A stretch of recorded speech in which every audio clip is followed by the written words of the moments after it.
Assalamualaikum warahmatullahi wabarakatuh. Selamat pagi dan salam sejahtera bagi kita semua. Selamat datang di acara pengabdian masyarakat program studi farmasi Universitas Esa Unggul. Sebelumnya, izinkan saya memperkenalkan diri terlebih dahulu. Saya Ivana Treshienhardt, selaku pembawa acara yang akan memandu acara ini dari awal hingga akhir. Kepada yang terhormat, Profesor Dr. Apoteker Aprilita Rinayanti EFF, Magister Biomed, selaku Dekan Fakultas Ilmu Kesehatan Universitas Esa Unggul. Yang terhormat, Dr. Apoteker Sri Teguh Rahayu, Magister Farmasi, selaku Ketua Program Studi Farmasi Universitas Esa Unggul. Yang terhormat, Saudari Silviani Putri, selaku Ketua Pelaksana acara pada hari ini. Yang saya hormati, Apoteker Dr. Anda Azizah Wati MS, selaku dosen pembimbing sekaligus pembicara dalam acara pengabdian masyarakat pada hari ini. Yang saya hormati, Saudari Ika Lutfi Ayu Lestari, selaku pembicara dalam acara pengabdian masyarakat pada hari ini. Dan yang saya banggakan, seluruh peserta pengabdian masyarakat pada hari ini. Terima kasih kepada seluruh peserta yang telah meluangkan waktunya untuk ikut berpartisipasi dalam acara pengabdian masyarakat yang diadakan oleh mahasiswa program studi farmasi Universitas Esa Unggul angkatan 2018 yang bertemakan mengenal lebih dalam macam-macam penyakit alergi dan pencegahannya. Marilah kita buka acara ini dengan menyanyikan lagu kebangsaan Indonesia Raya.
Acara selanjutnya, sambutan pertama dari Ibu Apoteker Dr. Anda Azizah Wati MS, selaku dosen pembimbing. Kepada Ibu Azizah, dipersilakan.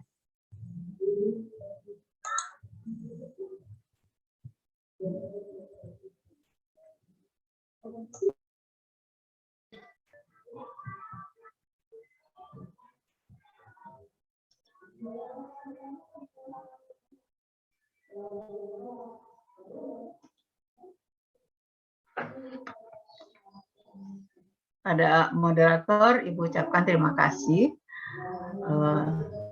Pertama-tama tentunya bacakan dulu Bismillahirrahmanirrahim. Assalamualaikum warahmatullahi wabarakatuh. Selamat pagi dan salam sejahtera bagi kita semua. Kepada yang terhormat tentu Ibu Dekan, Ibu Aprilita, Kak Prodi, Ibu Sri Teguh, yang pada kesempatan ini mungkin tidak sempat hadir. Kepada panitia, kepada peserta yang hadir pada hari ini. Pertama-tama tentunya kita panjatkan puji syukur kehadirat Allah Subhanahu wa taala yang pada hari ini kita dapat hadir bersama-sama untuk dapat mengikuti lebih dalam lagi tentang penyakit alergi dan pencegahannya. Dalam kesempatan ini tentunya kita sama-sama mengetahui bahwa alergi itu dapat terjadi mulai dari anak-anak sampai kepada orang dewasa. Oleh karena itu, saya mengucapkan terima kasih yang sebesar-besarnya kepada panitia yang telah mengambil tema ini, sehingga dengan acara ini kita mungkin dapat lebih mendalami lagi apa itu alergi dan bagaimana cara kita mencegahnya. Pada teman-teman panitia, Ibu ucapkan terima kasih, dan Ibu rasa karena waktu kita juga tidak akan berpanjang kata, juga kepada yang menjadi pembicara, Ibu ucapkan terima kasih dan semangat untuk menjadi pembicaranya agar pendengar kita semua yang pada hari ini dapat memahami dengan baik apa itu alergi. Dan akhir kata saya ucapkan wabillahi taufik wal hidayah. Assalamualaikum warahmatullahi wabarakatuh. Terima kasih Ibu Aziza atas sambutannya. Sambutan kedua dari Saudari Silviani Putri selaku Ketua Panitia pada acara hari ini. Kepada Saudari Silviani Putri, persilakan.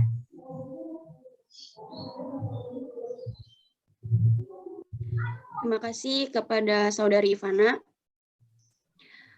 Assalamualaikum warahmatullahi wabarakatuh. Selamat pagi, salam sejahtera untuk kita semua. Yang terhormat, Profesor Dr. Apoteker Aprilita Rinayanti, EFF, Magister Biomed, selaku Dekan Fakultas Ilmu-Ilmu Kesehatan, Universitas Esa Unggul. Yang terhormat, Dr. Apoteker Sri Teguh Rahayu, Magister Farmasi, selaku Ketua Program Studi Farmasi, Universitas Esa Unggul. Yang saya hormati, Apoteker Dr. Anda Aziza Wati MS, selaku pembimbing sekaligus pemateri pada acara pengabdian masyarakat ini. Yang saya hormati, Ayu Lestari selaku pemateri, dan teman-teman peserta semua yang saya banggakan. Puji syukur kehadirat Tuhan Yang Maha Esa, atas berkat rahmat-Nya kita bisa melaksanakan acara ini, walaupun masih dalam keadaan pandemi, sehingga harus dilaksanakan secara virtual. Sebelumnya, saya berterima kasih kepada seluruh peserta yang telah hadir pada acara pengabdian masyarakat ini yang bertemakan mengenal lebih dalam macam-macam penyakit alergi dan pencegahannya. Saya berharap setelah dilaksanakan acara ini, teman-teman semua bisa mendapatkan ilmu baru dari kegiatan ini. Semangat untuk teman-teman semua. Semoga acara ini bisa berjalan dengan lancar hingga akhir. Sekian dari saya, mohon maaf bila ada salah kata. Terima kasih. Wassalamualaikum warahmatullahi wabarakatuh. Assalamualaikum warahmatullahi wabarakatuh. Terima kasih kepada Saudari Silviani Putri atas sambutannya. Tibalah kita pada acara inti hari ini. Pemaparan materi pertama akan disampaikan oleh Saudari Ika Lutfi Lestari. Sebelumnya, saya akan membacakan CV dari Saudari Ika Lutfi Lestari.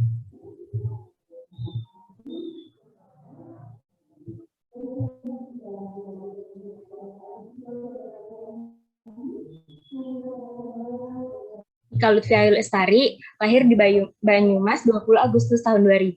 Saat ini beliau sedang menempuh pendidikan S1 Farmasi di Universitas Esa Unggul.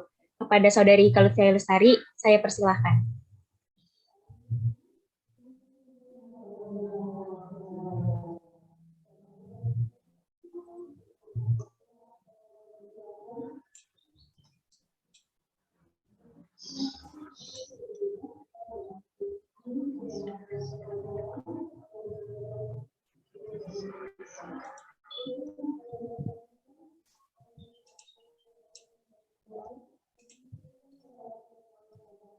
Assalamualaikum warahmatullahi wabarakatuh. Salam sejahtera untuk kita semua. Yang terhormat Profesor Dr. Apoteker Aprilita Rinayanti EFF, Magister Biomed, selaku Dekan Fakultas Ilmu Kesehatan Universitas Esa Unggul. Yang terhormat Dr. Apoteker Sri Teguh Rahayu, Magister Farmasi, selaku Kaprodi Farmasi Universitas Esa Unggul. Yang saya hormati Apoteker Dr. Anda Azizahwati, MS, selaku dosen pembimbing sekaligus pada acara pengabdian masyarakat ini, dan teman-teman yang saya banggakan. Syukur kita ucapkan atas nikmat kesehatan dan kesempatan yang Tuhan berikan kepada kita, sehingga kita bisa mengikuti pengabdian masyarakat ini. Pada kesempatan kali ini, saya akan menyampaikan materi yang berjudul Mengenal Penyakit Alergi dan Upaya Pencegahannya.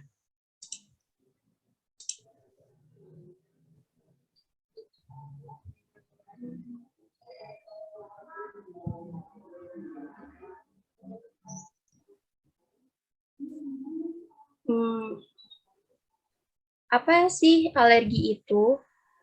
Alergi merupakan reaksi hipersensitivitas yang dimediasi oleh mekanisme imunologis, reaksi berlebihan atau reaksi fisik terhadap alergen. Patogenesis terjadinya penyakit alergi secara garis besar dibagi menjadi dua, yaitu jalur imunologis dan jalur non-imunologis. Faktor resiko alergi itu yaitu yang pertama, penyebab alergi berasal dari dalam tubuh atau intrinsik, yaitu faktor genetik, dan penyebab dari luar tubuh, yaitu ekstrinsik, yaitu yang terdiri atas lingkungan dan gaya hidup, termasuk pola makan dan hygiene. Alergi yang sering dialami oleh remaja yaitu seperti asma, rinitis alergika, urtikaria atau biduran, dan sindrom alergi oral.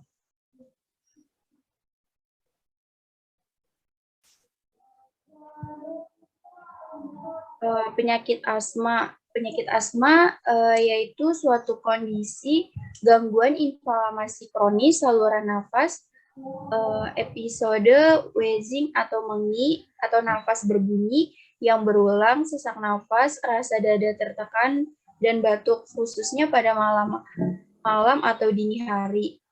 Gejala ini berhubungan dengan penyempitan jalan nafas yang luas dan bervariasi, berpotensi membahayakan hidup, terjadi pada semua usia, bukan penyakit menular, dan tidak bisa diobati, tetapi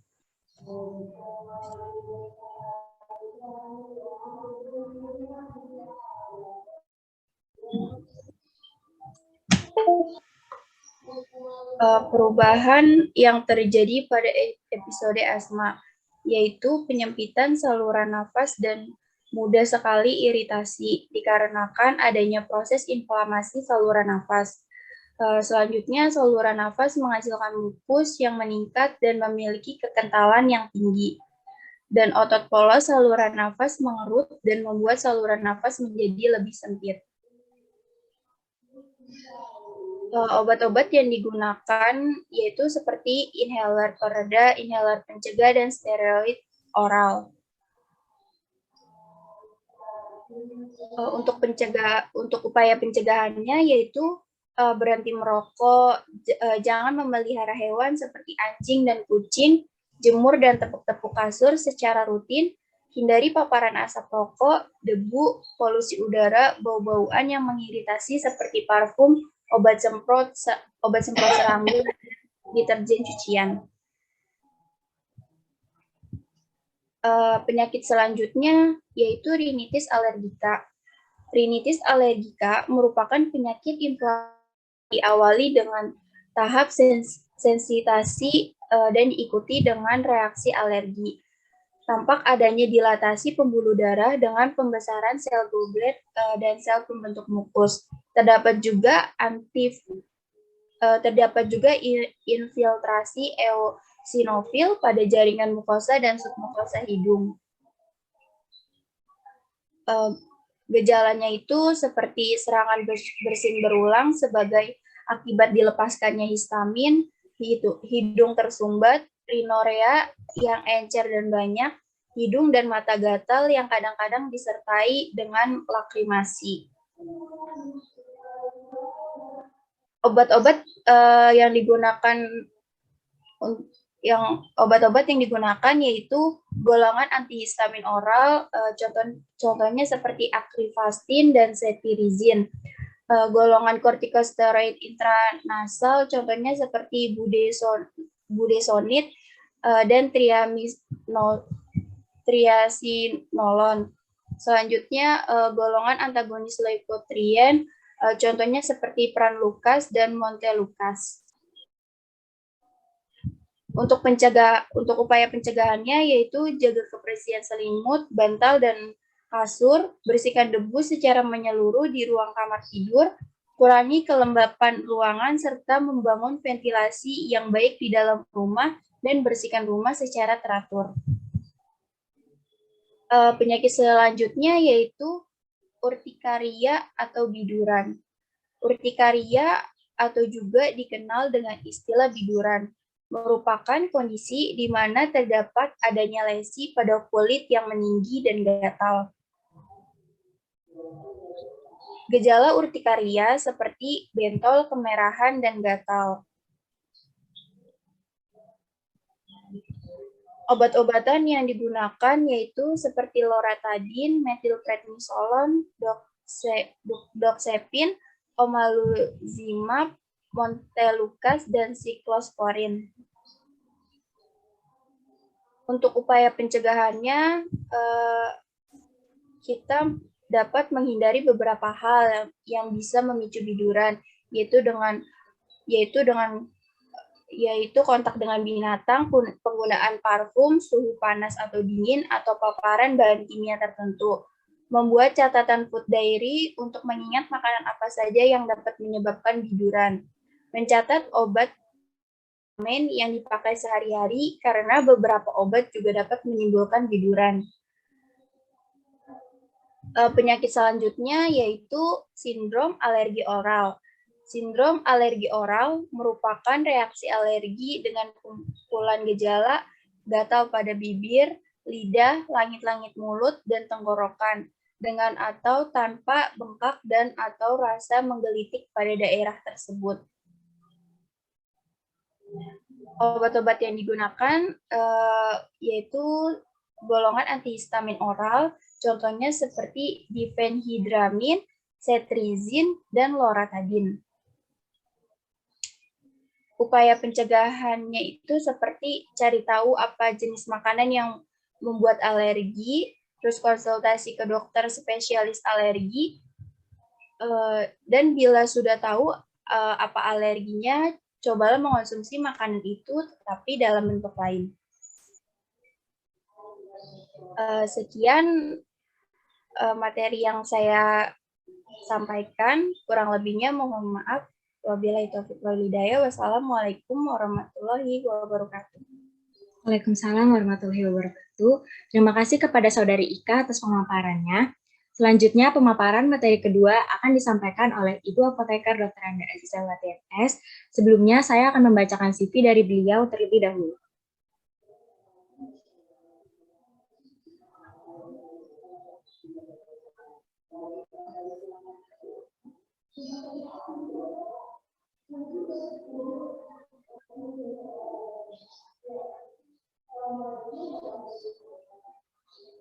Dr. Anda Azizawati MS Apoteker. Beliau menempuh sarjana S1 Farmasi dan Apoteker di Universitas Indonesia, kemudian melanjutkan magister dalam bidang biomedik di Fakultas Kedokteran Universitas Indonesia. Pekerjaan saat ini, beliau merupakan staf pengajar program studi farmasi Fakultas Kesehatan Universitas Esa Unggul, validator LAMPT Kesehatan, APA, dan PSA Apotek. Kepada Ibu Aziza, saya persilakan.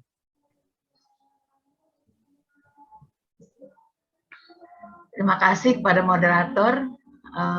Pertama-tama tentu mudah-mudahan mau mendengarkan semuanya dengan baik, karena mungkin saya memberikannya agak lebih panjang dan mudah-mudahan bisa bermanfaat.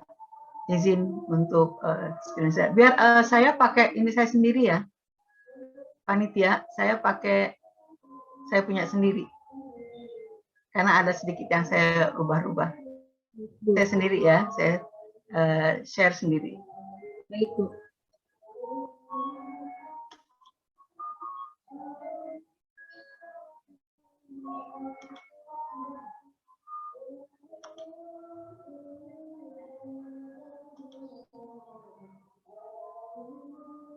Oke. Sudah tampak kah? Sudah? Udah, Ibu. Udah. Oke ya, Ibu mulai ya.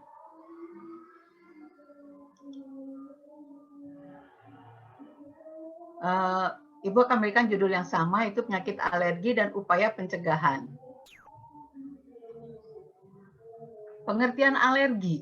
Alergi adalah reaksi sistem kekebalan tubuh. Maaf, share screen-nya belum di PPT-nya, Bu. Hah? Share screen-nya belum di PPT-nya. Ini PPT? Di share screen-nya masih Chrome, Bu.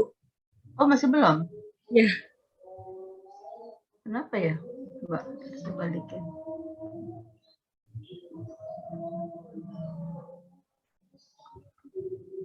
Masih belum terlihat? Belum, Ibu.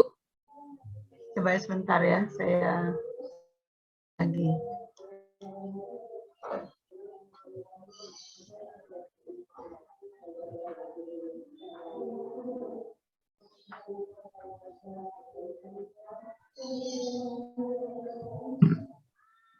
Mana ya? Sebentar ya. Kok hilang sih?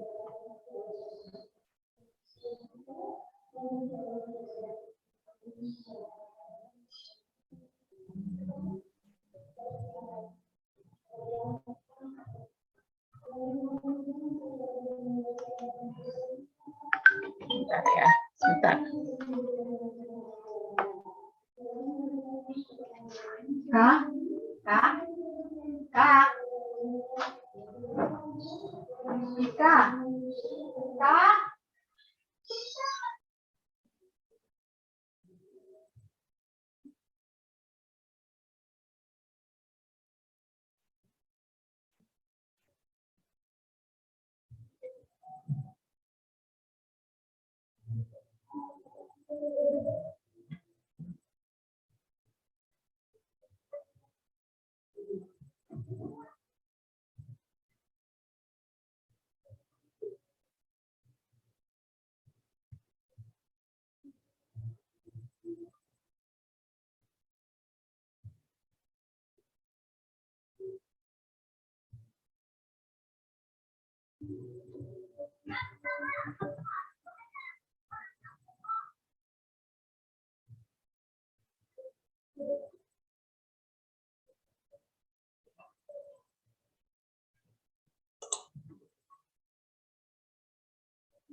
Kelihatan belum? Sudah terlihat apa belum?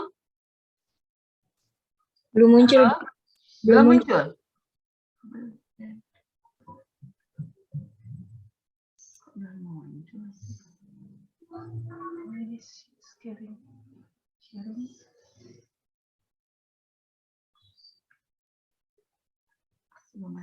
Dulu kali ya.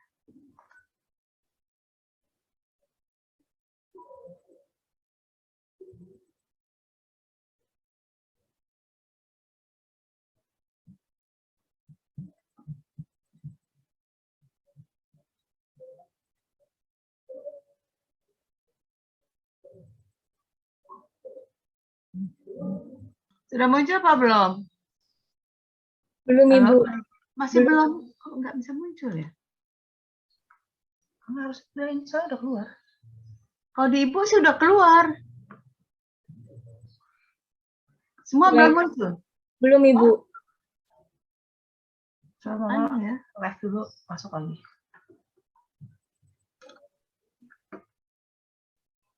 Ya, live dulu.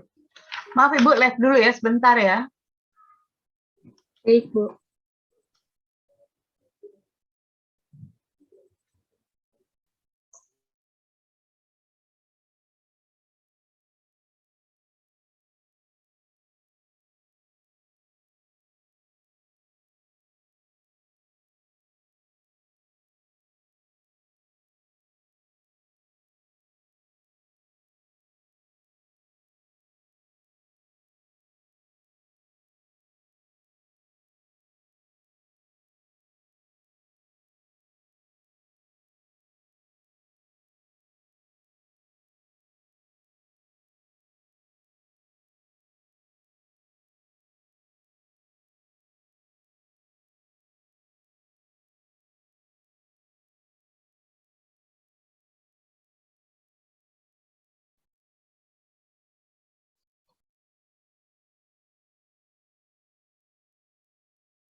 Sudah terlihat apa belum?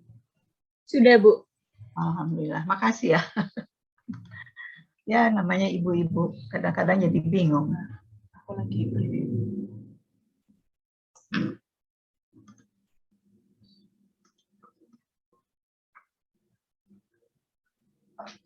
mohon maaf, namanya juga ini jadi agak sedikit bingung deh. Ibu mulai ya. Pengertian alergi. Alergi adalah reaksi sistem kekebalan tubuh manusia terhadap berbagai organ tertentu yang seharusnya tidak menimbulkan reaksi pada tubuh. Tetapi pada beberapa orang ini bisa menimbulkan reaksi.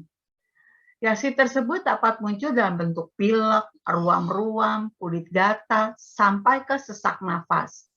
Nah, benda yang dapat memicu respon alergi dikenal dengan istilah alergen. Pada orang yang memiliki alergi terhadap alergen tersebut, maka sistem imun akan mengeluarkan reaksi karena dianggap itu benda asing, jadi berbahaya bagi tubuh, ya. Nah, itu biasanya sel darah putih, termasuk sini basofil, eosinofil, ya, yang merupakan komponen yang berperan dalam munculnya reaksi alergi. Jadi pengertian alergi, ya, alergi muncul pada tiap orang berbeda-beda. Dari yang ringan, misalnya bersin-bersin, sampai yang berat. Paling beratnya itu kita sebut shock anafilaksis. Dan ini pun tergantung alergennya, ya. Jadi kalau lihat orang bersin berkali-kali, itu kita untuk alergi, ya. Biasanya bersinnya bisa sampai 10-20 kali itu, nggak berhenti-berhenti, itu udah termasuk alergi, ya. Biasanya itu paling sering itu karena debu, ya. Alergi umumnya terjadi pada anak-anak dan biasanya mereda seiring bertambahnya usia. Ya, jadi kalau misalnya ada anak-anak, masa anak-anak itu kena asma, itu insya Allah makin besar dia akan hilang asmanya. Tetapi ada juga yang alerginya ini menetap sampai usia dewasa. Penyebab saat tubuh terpapar alergen itu yang membuat jadi alergi, bisa debu, bisa segala macam. Nah, ini nih kita lihat alergennya, ya. Maka akan terbentuk antibodi yang disebut imunoglobulin E, yang kita singkat IgE. Adanya kontak di dalam tubuh dengan alergen membuat produksi IgE meningkat, ya. Hal ini memicu pelepasan histamin, makanya obatnya namanya antihistamin. Nanti kita lihat obatnya, ya. Jadi karena ada pelepasan histamin yang akhirnya menimbulkan gejala. Beberapa alergen yang memicu terjadinya alergi, misalnya makanan tertentu, ya. Contoh makanan laut nih paling sering. Dikasih cumi, dikasih udang, aduh nggak berani, saya alergi gitu misalnya. Jadi makanan laut, ya. Kacang-kacangan, susu, telur, serta gandum dan produknya, misalnya roti gitu, ya. Bulu hewan, ya, bisa kelinci, kucing, anjing, ya, tungau, serbuk sari dan debu. Mungkin untuk di Jakarta serbuk sari rada jarang ya, karena apa? Kita nggak yang berbaris di sepanjang jalan ya. Nah sekarang tuh kayak di Surabaya ada pohon rebobuya ya namanya kalau nggak salah. Nah itu buat orang yang alergi serbuk sari itu bisa alergi tuh, karena kan bunganya bertebaran gitu ya. Maka serbuk sarinya akan keluar. Gigitan serangga, misalnya lebah, kecoa, ulat bulu, obat-obatan tertentu. Nah, obat-obatan yang paling bahaya, apalagi sampai menyebabkan anafilaktik shock. Yang paling sering menyebabkan anafilaktik shock itu adalah golongan penisilin, ya, pisilin, amoksisilin, ya misalnya. Makanya harus kasih tahu ke dokter. Biasanya kalau kita ke dokter, ke rumah sakit itu biasa disuntik dulu di kulit, dilihat Bu, kita lihat ya Ibu alergi apa enggak gitu, ya. Kalau terjadi bentol yang besar dan memerah sekitarnya, berarti kita alergi, maka akan diganti antibiotiknya. Karena yang dikhawatirkan adalah anafilaktik shock-nya ini. Udara dingin, ya, ada orang pada udara dingin bentol-bentol badannya ya. Dan tanaman dan bahan kimia tertentu seperti sabun, sampo, parfum, atau bahan lateks. Kemudian selanjutnya, sampai saat ini belum diketahui penyebab alergi dan apa yang menyebabkan sistem kekebalan tubuh bereaksi berbeda pada zat tertentu. Meski begitu, perlu diketahui alergi ini menurun, jadi ada turunan ya. Jadi kalau yang ada turunan asma pasti nanti anaknya atau ini kena asma, walaupun belum tentu selalu terjadi pada setiap turunannya ya. Jadi jika kita mau punya alergi, maka alergi tubuh akan beresiko besar ya pada turunannya. Sistem kekebalan tubuh yang sehat mampu membedakan mana zat yang berbahaya atau yang tidak. Tetapi sistem imun tubuh beberapa orang tidak mampu, ya, sehingga akhirnya timbullah alergi. Sistem imun mereka menciptakan antibodi imunoglobulin E ini atau IgE dan mengeluarkan histamin yang akan menyerang alergen. Ketika terpapar alergen yang tadi kita sudah sebutkan di depan, ya, sistem imun akan terus menghasilkan reaksi serupa. Jadi karena sudah terjadi pertama, maka selanjutnya apabila ketemu sama alergen itu, maka akan langsung terjadi reaksi, histamin akan keluar. Ya. Jika terkena pemicu kondisi ini berulang, hal ini dapat membuat alergen menjadi semakin kuat di dalam sel-sel kekebalan tubuh. Akibatnya gejala yang dialami makin berkembang, makin bertambah banyak dan makin parah. Jadi jangan bilang, dicoba aja. Siapa tahu kalau terus-terusan dikasih tubuhnya kebal, belum tentu. Ya.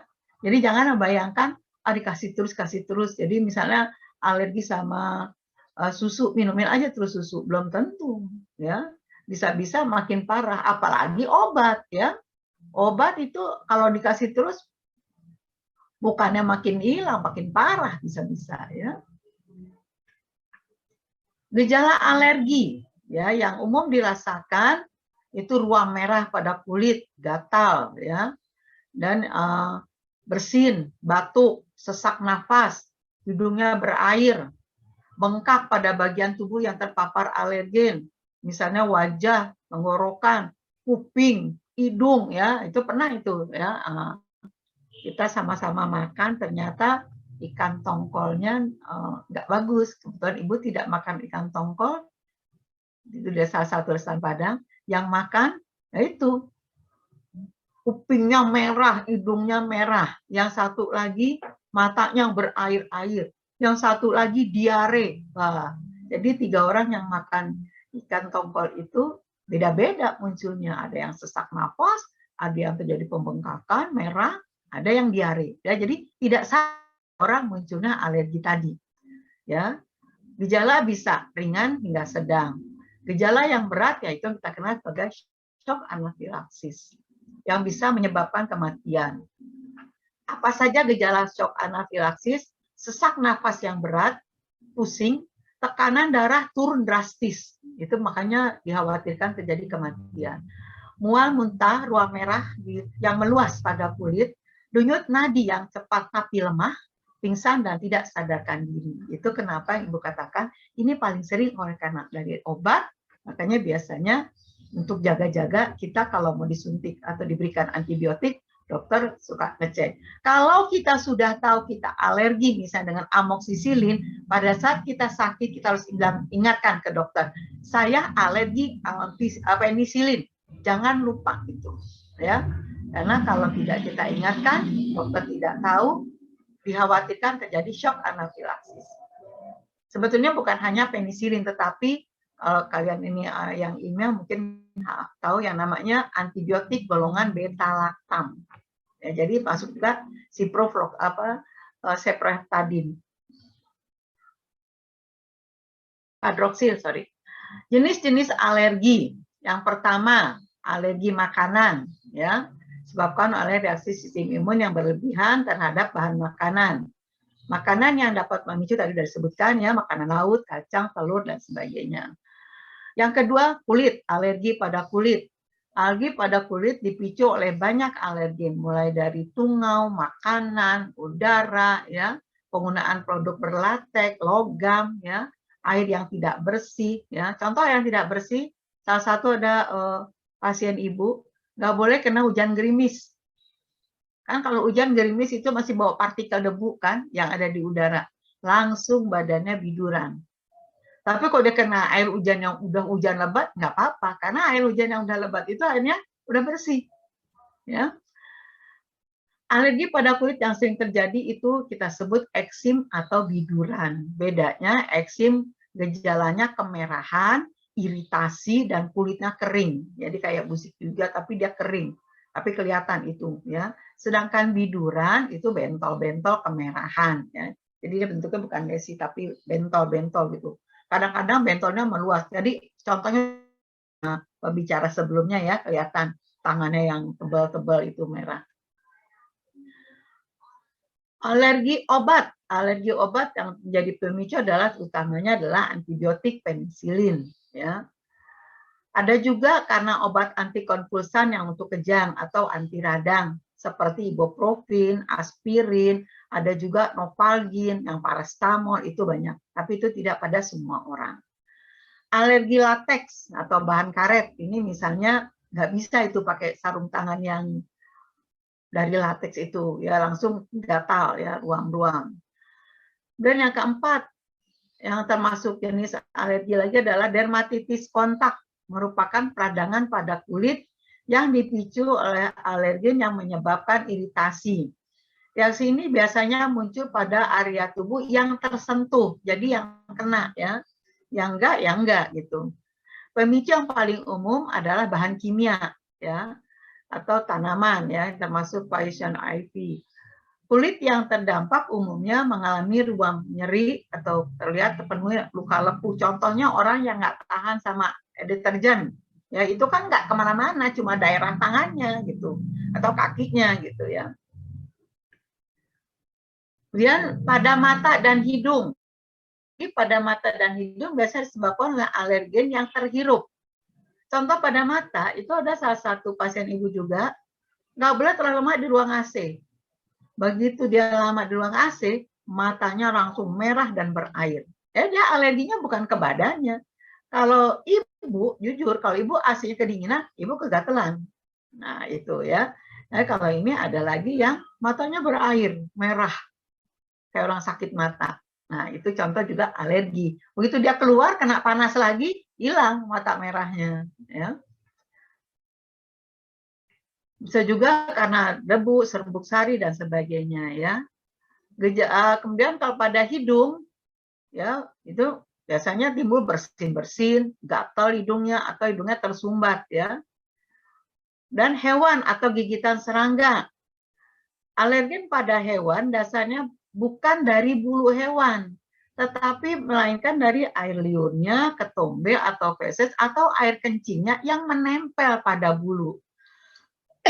Sehingga ya menyebabkan tadi alergi, karena yang tadi menempel itu mengandung protein tertentu yang hinggap ke tubuh. Ya. Jadi sebetulnya salah satu alergen juga adalah protein ya, di mana protein itu tidak bisa dimetabolisme oleh tubuh menjadi asam amino, tapi dia jadi potongan-potongan protein yang pendek. Nah, inilah yang biasanya suka menyebabkan alergi. Dan alergi serangga, ya. Ini alergi yang berasal dari zat racun yang dikeluarkan oleh serangga tersebut saat dia menyengat, ya.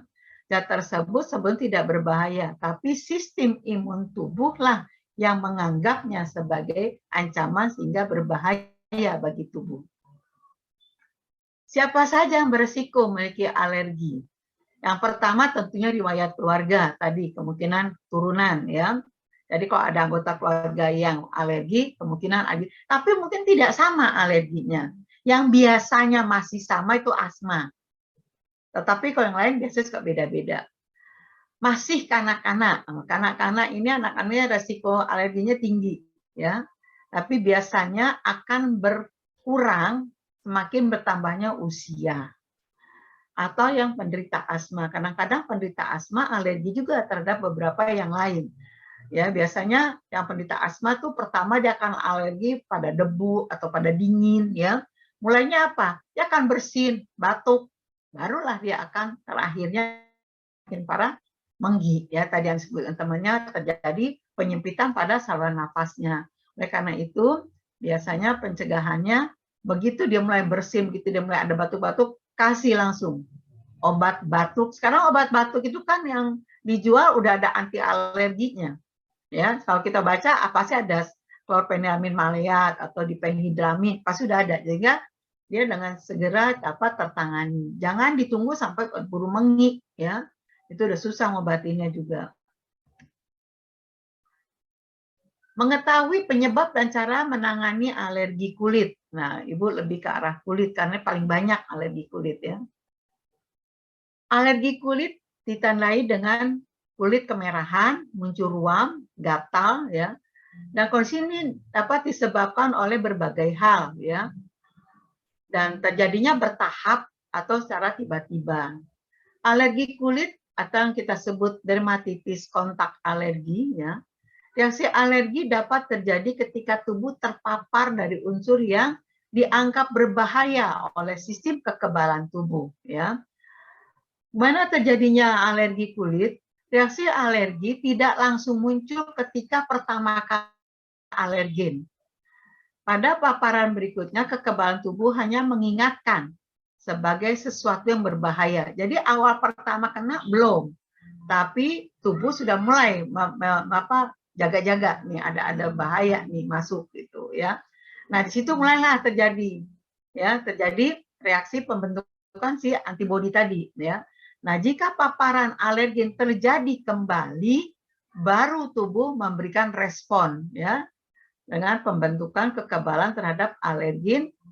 Ini memerlukan waktu paling tidak 10 hari. Jika sudah memiliki alergi, ya, dalam hitungan menit saja penderita bisa langsung terkena, ya. Begitu kena paparan, dia langsung merasakan, ya. Tapi ada juga yang baru muncul sehari atau 2 hari, ya. Jadi awal pertama kena si alergen tadi belum, tapi tubuh udah mulai, ini ada sesuatu gitu, ya. Tapi makin lama makin dia membuat, makin ini. Nah, lanjutnya muncul. Kalau udah ada si IgE tadi ini, IgE ini, selanjutnya begitu kena langsung jadi. Bisa yang hanya hitungan detik, bisa hitungan hari. Penyebab alergi kulit macam produk kosmetik, ya, make up, lotion, deodoran, lipstick, sabun, sampo, pewarna rambut, itu semua kosmetik, ya. Itu semua, makanya kalau kita mau pakai pewarna rambut, dicoba dulu nih di pinggir leher, ya. Merah enggak? Nah, itu makanya kalau kita coba dulu, ya, coba ya gitu. Coba kalau kalian mau warnain rambut, pergi ke salon, coba dulu. Kalau merah dia nggak akan jadi pakein karena itu berarti Anda alergi, ya. Produk pembersih, ya, pembersih lantai, sabun cuci dan desinfektan itu semua menyebabkan alergi kulit. Obat-obatan yang dioleskan pada kulit, misalnya krim anti gatal atau antibiotik tertentu.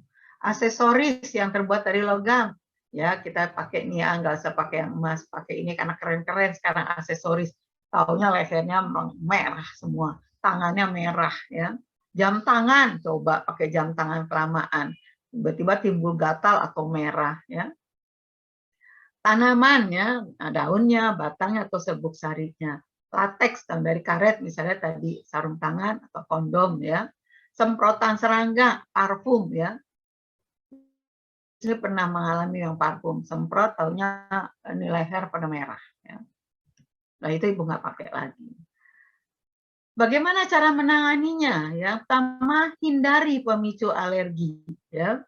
Jadi kalau kita menderita tahu itu menyebabkan alergi, jangan dipakai lagi, atau jangan digunakan lagi, atau dihindari setidaknya.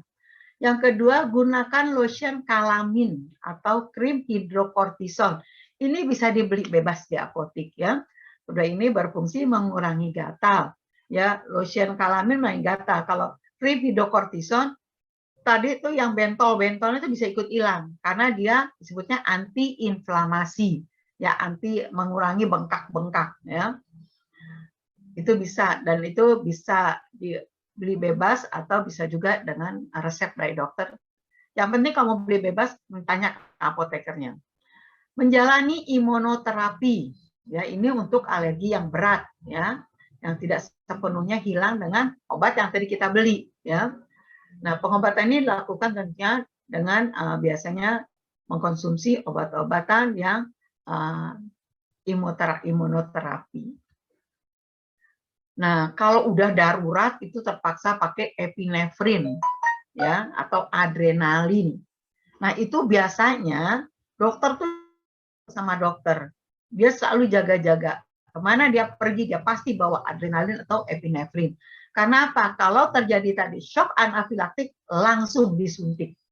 Jadi kalau misalnya di rumah nggak tahu tiba-tiba minum obat atau apa sampai tadi gejalanya tuh lemah nadinya, dia apa merah, lemas, langsung bawa ke IGD atau ke klinik, cari dokter. Biasanya dokter akan cepat memberikan suntikan epinefrin atau adrenalin ya. Makanya dokter sampai bilangnya ini obat dewa gitu sama apoteker kalau kita rumah sakit, ini kan obat dewa gitu ya. Karena apa? Itu banyak gunanya, terutama tadi menghindari shock anafilaktik. Menggunakan pakaian yang longgar dan lembut ya, karena pakaian yang ketat dapat memperburuk ruam pada kulit ya. Kemudian mandi dengan air dingin ya. Cara ini bertujuan untuk mengurangi ruam pada kulit, tentunya yang tidak alergi dengan air dingin. Kalau alergi pakai air dingin, sedikit hangat kuku ya. Setelah mandi, keringkan dengan handuk bersih, gunakan pelembab. Ya, hindari mandi dengan air panas karena dapat memperparah gejala alergi.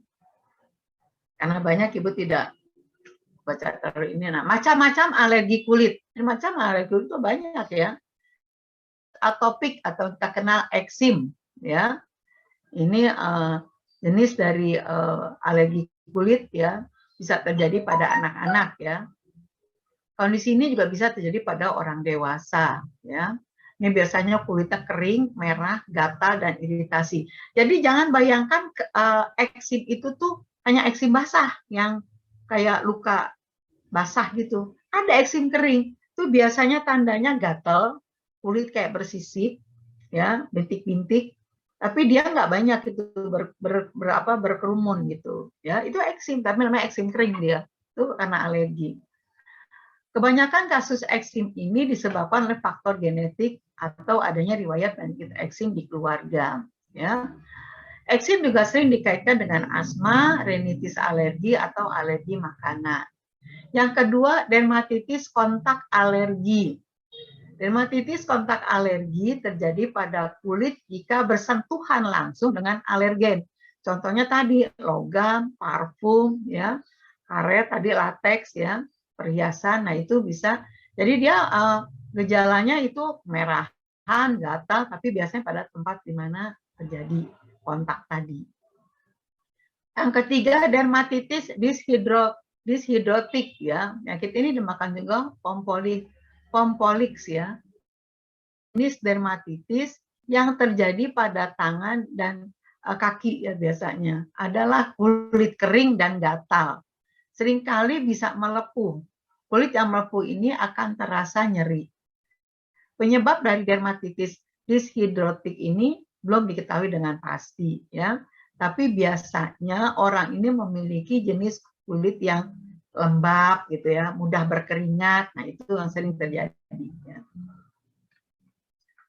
Urtikaria atau biduran, tadi juga sudah disebutkan oleh temannya ya. Urtikaria ini peradangan atau bengkak pada permukaan kulit ya, ketika kulit terpapar zat atau benda tertentu ya.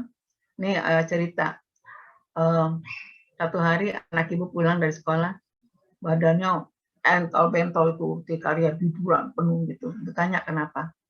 Ada ulat bulu di pohon di sekolahan. Gitu ya. Udah kasih aja CTM ya, pakai antihistaminnya dan hidrokortison krim, pasokin. Besoknya di sekolah, gurunya tanya, "Oh, kamu sudah bersih?" "Oh, kan ibu saya yang pakein, Bapak mau?" Besoknya dia minta, "Mama bikinin buat aku bagiin di sekolah karena banyak yang kena." Wah, anak saya menjadi promosi karena ibu saya apoteker katanya gitu. Kita sebagai apoteker jangan pernah ragu atau takut untuk melakukan sesuatu yang memang kita yakin itu benar. Kenapa? Karena apoteker agak jarang dikenal ya, jadi supaya kita dikenal ya. Nah, urtikaria ini ada dua macam, ada urtikaria akut, ada yang kronis. Yang akut umumnya terjadi karena mengkonsumsi makanan atau menyentuh benda yang sifatnya sebagai alergen ya. Biasanya dipicu oleh suhu panas, obat-obatan atau gigitan serangga ya. Coba begitu ada semut terbang, tahu-tahu saya bentol gitu. Kenapa nggak tahu tiba-tiba perih? Jangan-jangan ada semut, coba cari benar itu semutnya yang hitam yang ada sayapnya. Langsung dia bentol gitu ya. Urtikaria kronis biasanya kronis ini belum diketahui penyebabnya ya. Urtikaria kronis ini bisa berlangsung sampai berbulan-bulan atau bertahun-tahun, sedangkan urtikaria yang akut mah sebentar ya, paling lama juga berapa minggu gitu. Tapi kalau kita cepat dengan obat biasanya cepat hilang ya. Yang kelima, angioedema, yaitu salah satu reaksi alergi yang terjadi pada kulit ya. Biasanya itu terjadi seperti penumpukan cairan ya pada kulit sehingga menyebabkan pembengkakan. Bedanya dengan biduran, kalau biduran itu enggak cairan, kalau ini ada cairan ya. Angioedema ini sering terjadi pada jaringan lunak seperti kelopak mata, bibir, ya, telinga atau bahkan pada alat kelamin. Biasanya angioedema ini disebut akut jika kondisinya berlangsung dengan waktu yang singkat, dalam hitungan menit atau jam. Angioedema akut biasanya disebabkan oleh reaksi alergi terhadap obat atau sedangkan angioedema yang kronis biasanya kambuhan. Jadi awalnya akut, setelah terjadi sekali biasanya kambuhan. Makanya cara pencegahannya hindari. Ya. Kalau untuk alergi, yang pertama tentunya pencegahannya adalah hindari penyebab alergennya tadi. Nah, kita kenal dulu sekarang antihistamin. Tadi kan kenapa terjadi alergi? Tubuh mengeluarkan histamin. Nah, sekarang histaminnya harus diobati. Pakai apa? Pakai antihistamin. Ya. Jadi antihistamin ini kelompok obat yang digunakan untuk meredakan keluhan akibat reaksi alergi. Misalnya rinitis alergi atau urtikaria. Ya. Makanya kalau pilek, flu yang tiba-tiba muncul, itu biasanya karena alergi. Makanya kalau kita baca obat-obat flu, pasti ada CTM-nya. Ya. Karena itu harus hati-hati. Naik motor enggak, ini bisa menyebabkan ngantuk. Jadi minumnya harus sudah di rumah. Ya. Beberapa jenis antihistamin juga bisa digunakan untuk meredakan mual atau muntah. Nah, itu juga yang biasanya untuk misalnya orang yang mabuk jalanan, itu kan ada tuh antimo. Antimo itu antihistamin, ya. Dia jadi alerginya karena mabuk jalanan, mual dan muntah. Nah, itu ada lagi. Jadi sebenarnya antihistamin ini juga dibagi, ada spesifikasinya sendiri, ya. Walaupun tetap sama dia antihistamin, ya. Kan enak tuh begitu dia minum dia tidur deh, kan tadi pagi antihistamin golongan 1 biasanya menyebabkan ngantuk ya, gitu dia minum dia tidur deh, begitu bangun-bangun dia udah hampir sampai ya, jadi dia nggak muntah nggak mabuk di perjalanan ya. Histamin merupakan zat kimia yang akan menimbulkan munculnya reaksi alergi tadi. Seseorang yang alergi atau yang terpapar dengan alergen, dengan begitu reaksi akan segera mereda. Beberapa jenis antihistamin juga bisa menghambat sinyal saraf di otak, sehingga tadi menghambat respon mual atau muntah tadi ya. Cara kerja dari antihistamin di dalam tubuh manusia, antihistamin yang dihasilkan oleh basofil atau eosinofil ini akan ketika tubuh terpapar alergen ya, maka lepasnya antihistamin ini akan memicu terjadinya peradangan, dan hal ini merupakan bentuk pertahanan tubuh ya. Nah, pada penderita penyakit alergi, sistem kekebalan tubuh akan bereaksi secara pokoknya mati-matian dia ya, dan tetap melepaskan histamin. Ya, ini tadi penyebabnya udah ya, makanan, bumbu binatang, serbuk sari. Akibatnya mereka mengalami berbagai gejala alergi dari kulit gatal, ruam, pilek, bersin, sampai ke asma ya. Atau yang paling berat shock anafilaktik. Guna menghentikan efek histamin tadi, maka obatnya adalah antihistamin. Nah, obat antihistamin ini bisa berupa tablet, bisa sirup. Untuk anak-anak ada sirupnya, contohnya Serestamin namanya tuh sirupnya. Nah, ini biasanya bisa bekerja dalam waktu di 30 menit setelah dikonsumsi. Apalagi kita minumnya yang sirup ya. Sirup kan kagak dipecah, tidak larut dulu, langsung udah ya, paling cepat ya. Nah, paling cepat lagi apa? Ya disuntik ya, paling cepat ya. Karena kalau disuntik langsung masuk ke intravena, masuk ke dalam sirkulasi darah. Nah, peringatan sebelum menggunakan antihistamin. Kenapa ada peringatan? Karena tadi Ibu katakan, antihistamin ada yang dijual bebas. Contohnya tadi CTM, ya. Terus banyak kok ya antihistamin yang bisa dijual bebas. Apalagi kita apoteker dilengkapi dengan obat-obat golongan obat wajib apotik. Ini bisa dibeli bebas asal yang memberikan apoteker. Itu tadi makanya Ibu katakan, ada pasien datang, Bu, anak saya nih Bu, nggak tahu kena apa nih, pada bentol-bentol badannya. Kasih aja tadi CTM, kasih dokortison krimnya. Besoknya dia datang, terima kasih Bu, anak saya sembuh. Dia bilang sama temen yang lain, kalau pokoknya kok kayak gitu, tanya apoteker di apotek gitu ya. Jadi kita bisa memanfaatkan semua medikasi kita ya. Yang pertama, jangan gunakan antihistamin jika alergi dengan obat itu. Beri tahu dokter jika Anda sedang menderita penyakit jantung, ya, CA prostat, tiroid, tekanan darah tinggi, penyakit ginjal, penyakit hati, epilepsi atau glaukoma. Jangan mengemudikan kendaraan, ya, karena antihistamin terutama golongan 1 bisa menyebabkan ngantuk atau pusing. Jangan mengkonsumsi minuman beralkohol, ya, karena dapat meningkatkan resiko efek samping. Beritahu dokter jika sedang hamil atau menyusui atau merencanakan kehamilan. Beritahu dokter kalau sedang mengkonsumsi obat tertentu. Ya, jadi jangan kita main ancap, beli ini bisa, jangan. Ya, terutama yang Ibu sebutkan ini. Apa saja efek samping untuk obat antihistamin? Sakit kepala, pusing, pandangan kabur, ngantuk, agitasi, sakit perut, sulit buang air, mulut kering. Tetapi ada satu lagi yang sering disalahgunakan. Ibu nggak tulis di sini. Menambah nafsu makan. Ya, itu namanya ciproheptadin, ya. Itu sering dipakai untuk nambah nafsu makan. Yang ada dia sering minum bukan cuma terus digabung-gabung lagi dengan steroid. Ya, Ibu pernah ditunjukin pasien, Bu, nih Bu, minum 3 obat ini nafsu makan gitu, Ibu lihat apa? Ciproheptadin. Karena memang ada antihistamin yang efek sampingnya nafsu makan. Ini jenis-jenis dari antihistamin, ya, ada 2 jenis, generasi pertama dan generasi kedua. Ibu singkat saja, generasi pertama ini umumnya efek samping yang jelek yaitu ngantuk. Ya. Tapi memang harganya lebih murah dibanding generasi kedua. Ya. Ini contohnya, dan biasanya obat antihistamin generasi 1 ini kayak diphenhydramine, klesmatamin, aldimezamin, klorpenamin maleat, ciproheptadin. Nah, ciproheptadin itu yang paling meningkatkan nafsu makan. Prometasin sering ditambahkan di dalam formula obat-obat flu atau obat batuk. Karena batuk sering juga flu dan batuk misalnya gitu ya. Itu kayak apa namanya Panadol, terus macam-macam lah, pokoknya obat-obat alergi pasti ada apa namanya antihistaminnya, ya, yang bentuk sirup, ya, untuk ini semua ada. Nah, ini yang generasi kedua. Generasi kedua umumnya tidak menyebabkan ngantuk. Kalaupun ada, itu hanya pada orang tertentu dan sedikit. Ya, ini contohnya dari generasi kedua.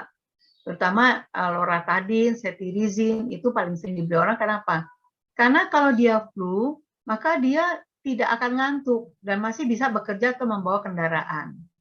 Ya, itu amannya dari generasi kedua. Cara alami mengatasi alergi, ya. Alergi tungau atau ini caranya, pertama bersihkan perabot berlapis kain, ya, bersihkan perabotan berlapis kain secara rutin dengan dicuci atau dengan vacuum cleaner. Bersihkan permukaan perabot dengan kain pelembab, ya. Jangan pakai apa tuh namanya yang bisa mengeluarkan debu, ya. Terus membersihkan sudut rumah dengan vacuum cleaner yang dilengkapi dengan HEPA, ya, penyaring debunya. Jangan pakai kayak bulu ayam gitu, bulu ayam itu debu bisa kemana-mana, ya, apalagi yang alergi. Gunakan penutup lantai berbahan vinil atau kayu, bukan karpet. Nah ini ibu juga kasih cerita, anak ibu tuh alergi asma waktu kecil. Ibu nggak pakai karpet di rumah, ibu pakainya lampit karena ibu orang Banjarmasin. Lampit itu apa tikar yang dibuat dari rotan, ya, itu yang ibu pakai, ya. Bangku tidak ada bangku yang pakai kain wol, bangku ibu dari kulit gitu misalnya, ya, kita hindari, ya.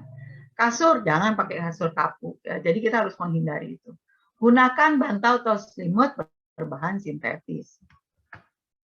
Yang kedua, hindari alergen udara dari lingkungan, ya, misalnya asap, serbuk sari, polusi, ya, itu dari lingkungan. Jadi kalau bisa jangan, kalau kita keluar kita nggak kuat, pakailah masker, ya. Sedapat mungkin hindari bepergian saat cuaca kering karena anginnya kencang. Jadi debu tuh berterbangan, serbuk sari berterbangan itu, ya, nggak asap, ya. Gunakan kacamata untuk melindungi bagian mata bila kita juga alergi di mata. Segera mandi, keramas dan ganti seluruh pakaian begitu tiba di rumah, ya. Jadi bukan cuma corona saja, sebetulnya alergi juga harus melaksanakan seperti ini. Mengendalikan bulu atau kotoran hewan peliharaan, ya, kontrol bulunya dan kotorannya, ya, pangkas bulunya secara rutin, mandikan 2 minggu sekali, bersihkan kandang tempat kotoran. Jangan biarkan hewan peliharaan masuk ke dalam kamar, apalagi naik-naik ke atas kasur. Ini saya lihat yang senang kucing, senang anjing, itu kadang-kadang dibawa, ya, tanpa sadar nanti dia akan alergi. Pastikan hewan peliharaan tetap di luar rumah atau diberikan ruang khusus. Nah, ini mengubah pola makan, ini tentu yang alergi pada makanan, ya. Jadi kalau memang makan itu mematikan, jangan dikonsumsi. Jangan mencoba makanan sejumlah kecil atau berulang-ulang supaya ada reaksi. Tahu-tahu bukan tubuhnya jadi kuat, tapi malah nambah parah, ya. Perhatikan label kemasan. Kadang-kadang makanan itu bukan misalnya ini makanan saya alergi udang gitu. Terus jadi udang saya nggak makan. Tapi kita nggak tahu misalnya siomaynya dikasih udang gitu, bukan ayam. Ayamnya dicampur udang. Nah, itu kita harus tahu, ya. Jangan tiba-tiba kita makan, teman senang-senang, asik-asik, kita pada bentol badannya, ya. Atau bisa juga bawa, kalau kita memang yakin kita sering alergi, bawa tuh si tadi obat alergi antihistamin. Makan 1 jam sebelum kita mau makan teman-teman, ya. Nah, kalau CTM yang ibu suruh bawa, teman-teman makan kalian ngantuk, ya. Jadi yang paling aman adalah loratadin, ya. Yang kelima, akupuntur. Katanya akupuntur dapat mengurangi reaksi alergi, terutama apalagi yang sistem pernapasan, ya. Ini banyak ditulis di dalam American Journal of Rhinology and Allergy, ya. Jadi bisa tuh akupuntur. Yang keenam, mencuci hidung. Itu sekarang udah diajarin. Jadi bukan cuma menghilangkan bakteri, tapi juga alergen-alergen ya, bagi sudah alergi dengan debu yang bisa masuk ke dalam hidung ya. Itu pakai neti pot ya, yang masukin ke hidung yang satu, keluar dari hidung yang lain ya. Itu kalau bisa menggunakannya. Obat alergi dengan atau tanpa resep dokter. Obat-obatan alergi di apotik ada yang obat bebas, jadi ada yang perlu resep dokter ya. Jadi yang obat bebas ini masih bisa digunakan untuk membantu. Kalau enggak mempan sama yang bebas, silakan ke dokter minta resep dokter. Ini contoh obat alergi dari vitamin tadi sudah ya, golongan 1 dan golongan 2. Terus ini dekongestan tadi yang ke hidung yang bersin terus atau terus meler ya. Nah, itu kita carinya dekongestan ya, karena dekongestan akan menghentikan si cairan tadi yang terangsang pada saat ada alergen ya. Nah, ini contohnya. Ini makanya kalau kita baca obat-obat flu pasti ada tuh phenylephrine yang paling sering atau pseudoephedrine ya. Itu paling sering dipakai ya di dalam obat-obat ini. Obat semprotnya ada, di dalam bentuk obat flu juga ada ya. Dan sebut kita dengan dekongestan. Kortikosteroid. Nah, ini sangat membantu ya dalam menurunkan alergi. Karena apa? Kortikosteroid ini sifatnya imunosupresan. Neken reaksi imunologi tadi. Ya. Jadi tadi kan pada waktu masuk kan terjadi peningkatan imunologis tuh, imunoglobulin E. Nah, itu oleh si kortikosteroid ini ditekan. Makanya orang yang sakit autoimun itu kan imunologinya tinggi. Obatnya kortikosteroid sehingga dia tidak boleh divaksinasi gitu ya. Nah, ini contoh-contoh dari golongan steroid ya. Yang bentuk tablet ini prednisolon, metilprednisolon ya. Dexamethasone ya, betamethasone. Tapi betamethasone ini sering juga dibuat dalam bentuk krim ya. Hidrokortison juga bentuk krim. Budesonid biasanya semprotan ya, semprotan hidung, semprotan ke dalam mulut ya. Buat yang asma ke mulut itu semprotannya kita kenal sebagai inhaler. Jadi macam-macam bentuknya ya. Ada bentuk sirup biasa untuk anak-anak itu namanya Celestamin yang paling sering digunakan. Dan ini mast cell inhibitor atau stabilizer ya. Ini biasanya udah agak berat ya. Kalau tidak sih tidak perlu sampai menggunakan mast cell ya. Lotion alergi seperti Calamine ya. Contoh nama Calamine tuh obatnya. Kalau yang dijual mereknya Caladril ya. Caladril. Nah, makanya hati-hati nama obat. Benadryl obat batuk, Caladril lotion ya. Belakangnya ya. Yang satu lotion, yang satu obat batuk ya. Nah, ini Calamine ini nama bahannya ya, yang dijual nama obatnya adalah Caladril. Itu isinya ada zinc oksid, ada Fe oksid, ditambahin kalsium hidroksida, bentonit ya, gliserin. Biasanya dikasih parfum dan pada obat-obat spesifik yang diresepkan dokter biasanya ditambahkan hidrokortison atau prednisolon. Ini bisa dibeli di apotik ya. Nah, itu kalau terjadi bentol-bentol, biduran gitu, silakan dipakaikan, diusapkan di bagian yang kena tadi ya. Ini leukotriene inhibitor, ini juga buat yang sudah parah ya, sebetulnya udah kronis ya. Ini terutama pada yang asma ya. Kalau tidak ini jarang digunakan karena terutama juga harganya juga agak mahal ya. Dan ini kan penggunaan harus tertentu. Harus dengan resep dokter ya. Contohnya ada Montelukast, Dapirlukast ya. Ini biasanya terutama untuk yang asma yang udah kronis. Nah, obat darurat ini yang tadi Bu katakan, epinefrin atau adrenalin ya. Itu terutama untuk yang sudah anafilaksis. Tidak bisa digunakan sini sebetulnya walaupun ada yang mengatakan kalau dia udah kronis ya sering terjadi shock anafilaksis itu biasa diajarin untuk pakai suntikan epinefrin. Tapi kalau tidak cukup kita ke IGD atau kita ke dokter, biasanya segera oleh dokter diberikan karena kalau tidak bisa menyebabkan kematian. Langkah pertolongan pertama untuk reaksi alergi yang ringan ya. Ini pertama tentunya antihistamin ya. CTM ya, klorfeniramine kan CTM, cetirizine, loratadine atau difeniramine. pakai steroid ya, bisa prednisolon atau methylprednisolon, dekongestan, pseudoephedrine atau dikombinasi. Nah, kalau di obat-obat flu tuh udah dikombinasi ini biasanya ya. Nah, udah dikombinasi ya. Nah, alergen yang kerap timbul biasanya reaksi di kulit. Oleh karena itu, kalau kita alergen itu di kulit muncul, itu bisa kita kombinasi. Kita minum yang alergi oralnya dan kita pakaikan yang krimnya sehingga mempercepat penyembuhan. Ya, terus juga ini ada yang untuk mata misalnya ya, antihistaminnya, bisa juga untuk hidung ya. Ini macam-macam ya bentuknya nanti. Cara cepat dan mencegah alergi yang harus diketahui. Cara mencegah alergi pada sistem pernafasan ya, yang kita kenal sebagai rinitis alergi ya. Rinitis alergi sering timbul gejala yang mirip dengan alergi seperti bersin, hidung tersumbat, gatal dan sebagainya. Caranya nih, yang pertama tadi ya sebenarnya ini sudah juga ya. Alergi tungau atau debu yang biasanya menyebabkan alergi pada pernafasan ya. Tadi sudah ini ya rasanya. Serbuk sari ya tadi udah juga, saya rasa udah ya. Alergi hewan juga udah, spora udah ya.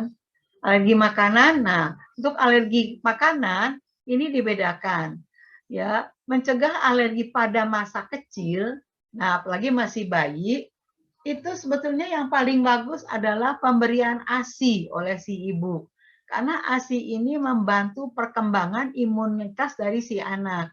Ya, jadi sebelum mengenal apa-apa, bayi itu harusnya dikasih ASI terutama eksklusif ya supaya tadi sistem kekebalannya itu kuat ya. Baru kemudian dikenalkan dengan jenis makanan sedininya dia ya. Baru kemudian, nah kita lihat pada waktu kita berikan makanan, dikasih kacang-kacangan, alergi enggak gitu. Kasih daging tambahan, alergi enggak. Nah itu baru kita tanyakan ke dokter. Biasanya dokter nanti akan melakukan tes alergi. Ya.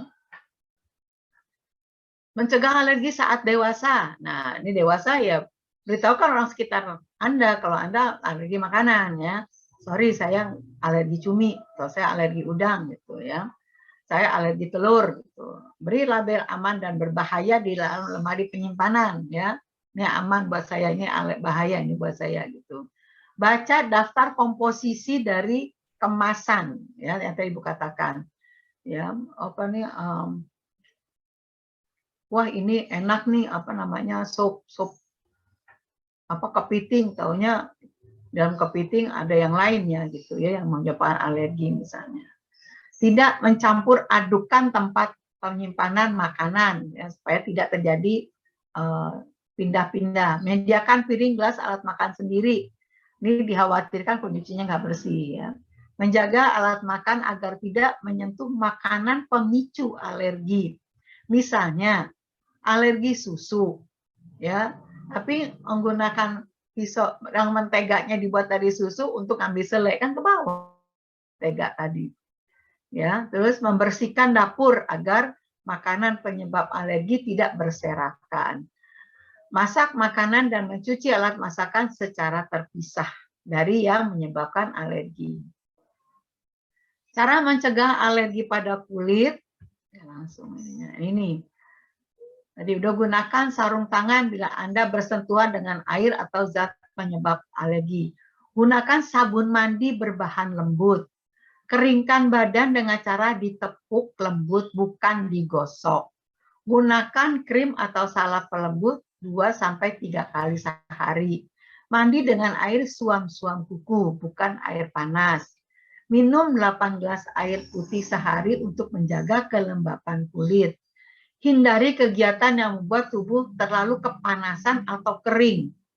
Mengelola stres, jadi jangan sampai kita stres, karena stres juga bisa memicu alergi itu dengan olahraga atau hobi yang lain.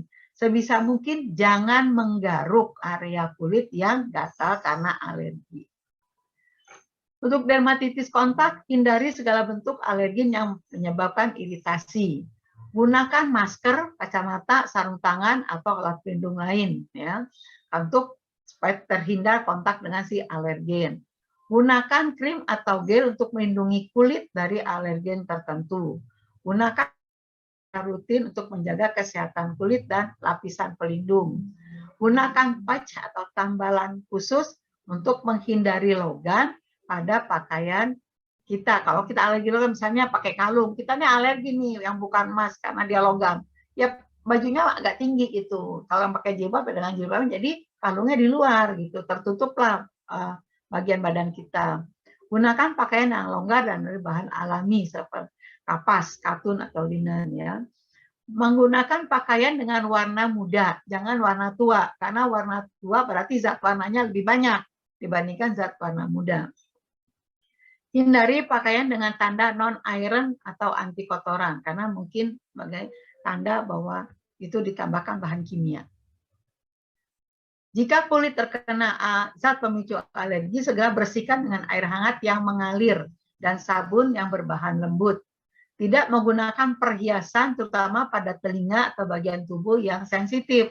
Kalau telinga kan nggak bisa ditutupin, atau jari nih, tahu-tahu ada kegatelan ya, gelang misalnya. Tidak berlama-lama memakai jam tangan yang menekan kulit. Nah, karena ini juga dapat menimbulkan ruam. Alergi merupakan kondisi yang tidak dapat disembuhkan, akan tetapi kita tetap mencegahnya, ya, terutama pada sistem pernapasan, pencernaan. Apabila reaksi alergi muncul, minumlah obat yang diperlukan dan awasi tanda pada tubuh. Jadi tadi Ibu katakan, minumlah segera antihistamin. Ya. Waspadai jika alergi bertambah parah, misalnya shock anafilaktik. Ada ya obat tertentu seperti sulfa, itu dia kalau udah tambah parah alerginya, dia tuh lebar gitu ya, warnanya hitam dan biasanya seperti melepuh gitu, dalamnya ada airnya. Ya. Oke. Sekian dari Ibu, mudah-mudahan bermanfaat. Assalamualaikum warahmatullahi wabarakatuh. Waalaikumsalam warahmatullahi wabarakatuh. Terima kasih kepada Ibu Aziza atas pemaparannya. Semoga materi yang dipaparkan oleh Ibu dapat bermanfaat bagi kita semua. Baik, selanjutnya adalah sesi tanya-jawab. Bagi peserta yang ingin bertanya, boleh langsung raise hand atau diketik di kolom chat.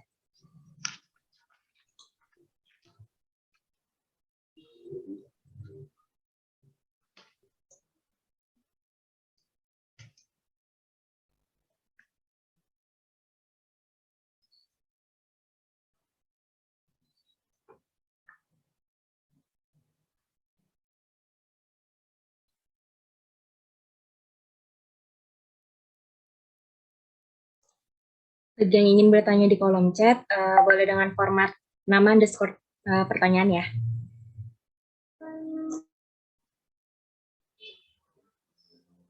Kalau mau bertanya langsung, barangkali juga boleh.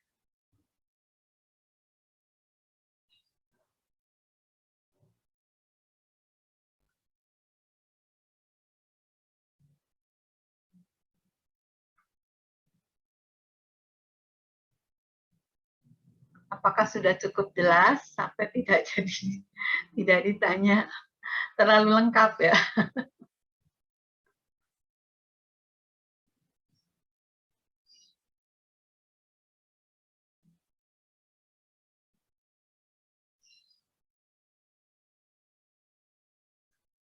Ini bisa terlalu lengkap atau keasikan dibacain jadi ngantuk terus tidur ya.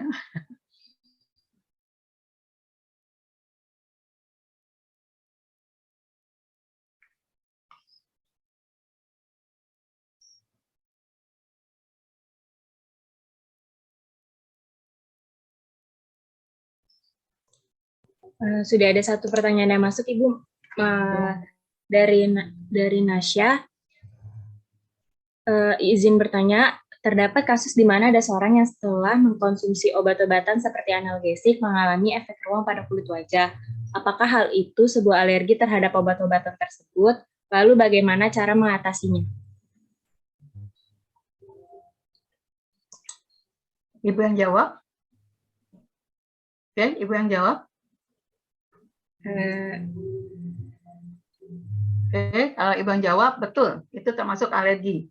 Yang termasuk alergi obat-obatan. Tadi Ibu sudah katakan, alergi obat-obatan itu bisa Novalgin, paracetamol, ya, acetosal, itu bisa menyebabkan alergi. Sulfa paling berat itu sulfa, dan yang paling berat lagi adalah tadi beta-laktam ya, golongan-golongan ampicillin itu tadi ya, penicillin, amoxicillin, ampicillin, itu paling beratnya, itu yang sering menyebabkan juga anafilaktik shock atau golongan quinolone. Nah, golongan sulfa tadi yang kita kenal sebagai Stephen Johnson ya, itu dia bisa menyebabkan warna kemerahan, juga tetap minum itu menjadi hitam dan bengkak, dalamnya berair ya, itu bahaya ya.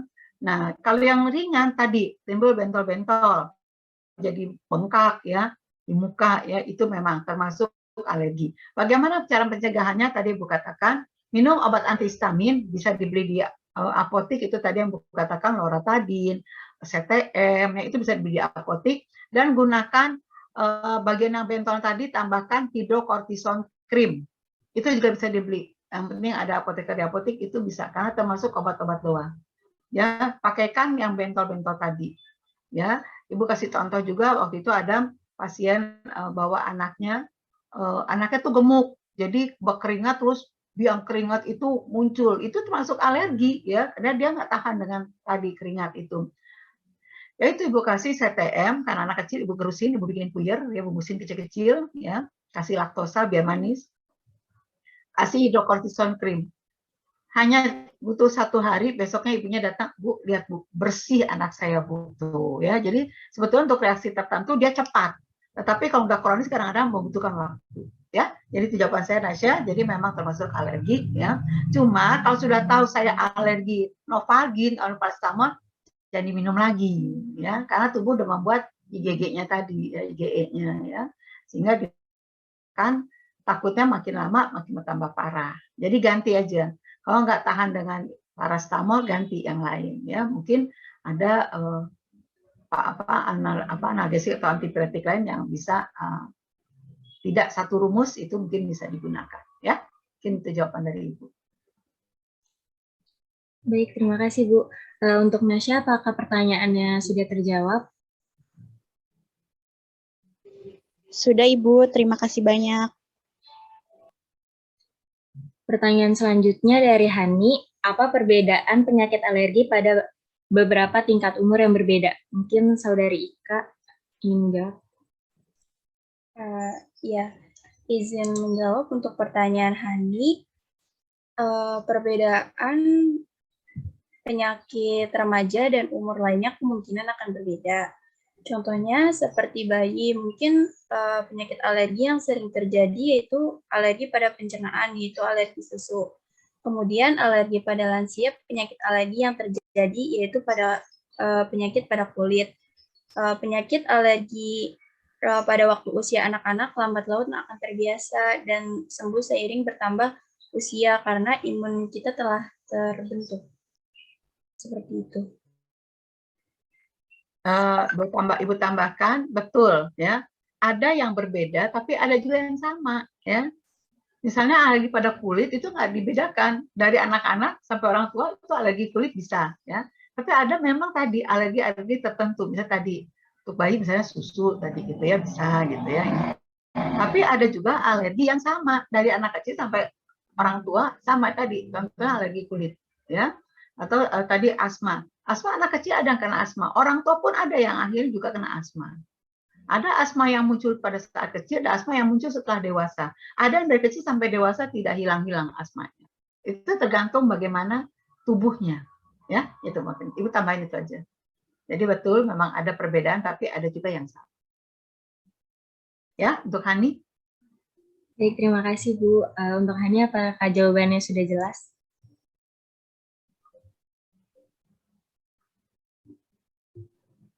Selanjutnya ada pertanyaan dari siswa. Jika seseorang sudah menderita eksim selama bertahun-tahun, apa ada kemungkinan untuk sembuh sepenuhnya?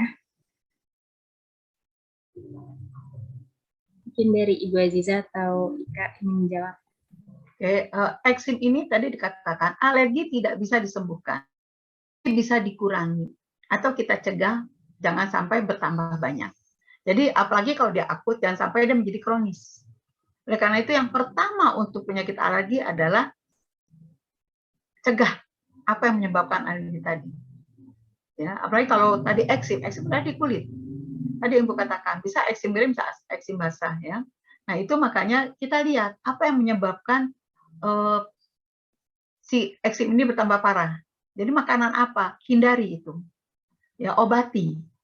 Ya, tetap obati itu tetap. Ya, tadi Ibu katakan kalau dia misalnya basah sampai ada luka-luka yang memborok itu, tentu kita perlu salepnya itu dari ada antibiotiknya, karena makanya harus ke dokter. Karena apa? Dikhawatirkan ada bakteri nanti muncul di situ. Karena kalau basah bakteri mudah sekali, ya. Kondisi lembab itu bakteri mudah.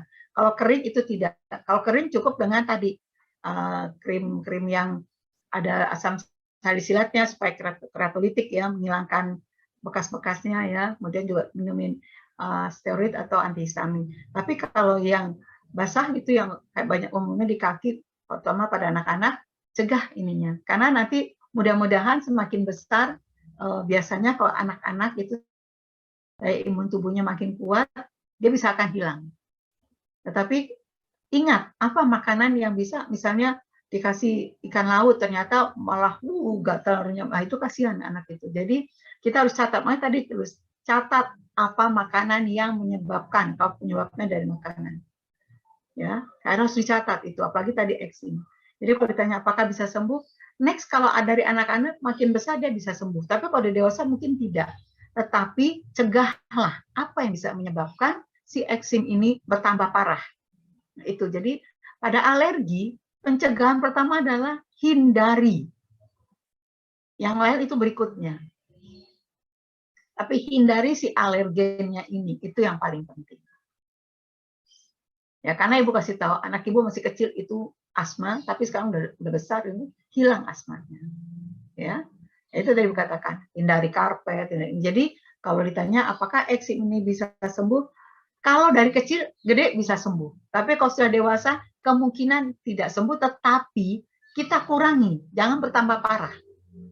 Gitu ya, kita obati ya. Kalau dia sudah misalnya bernyanyi, anaknya ada bernanah, harus pakai resep dokter untuk beli obat antibiotik.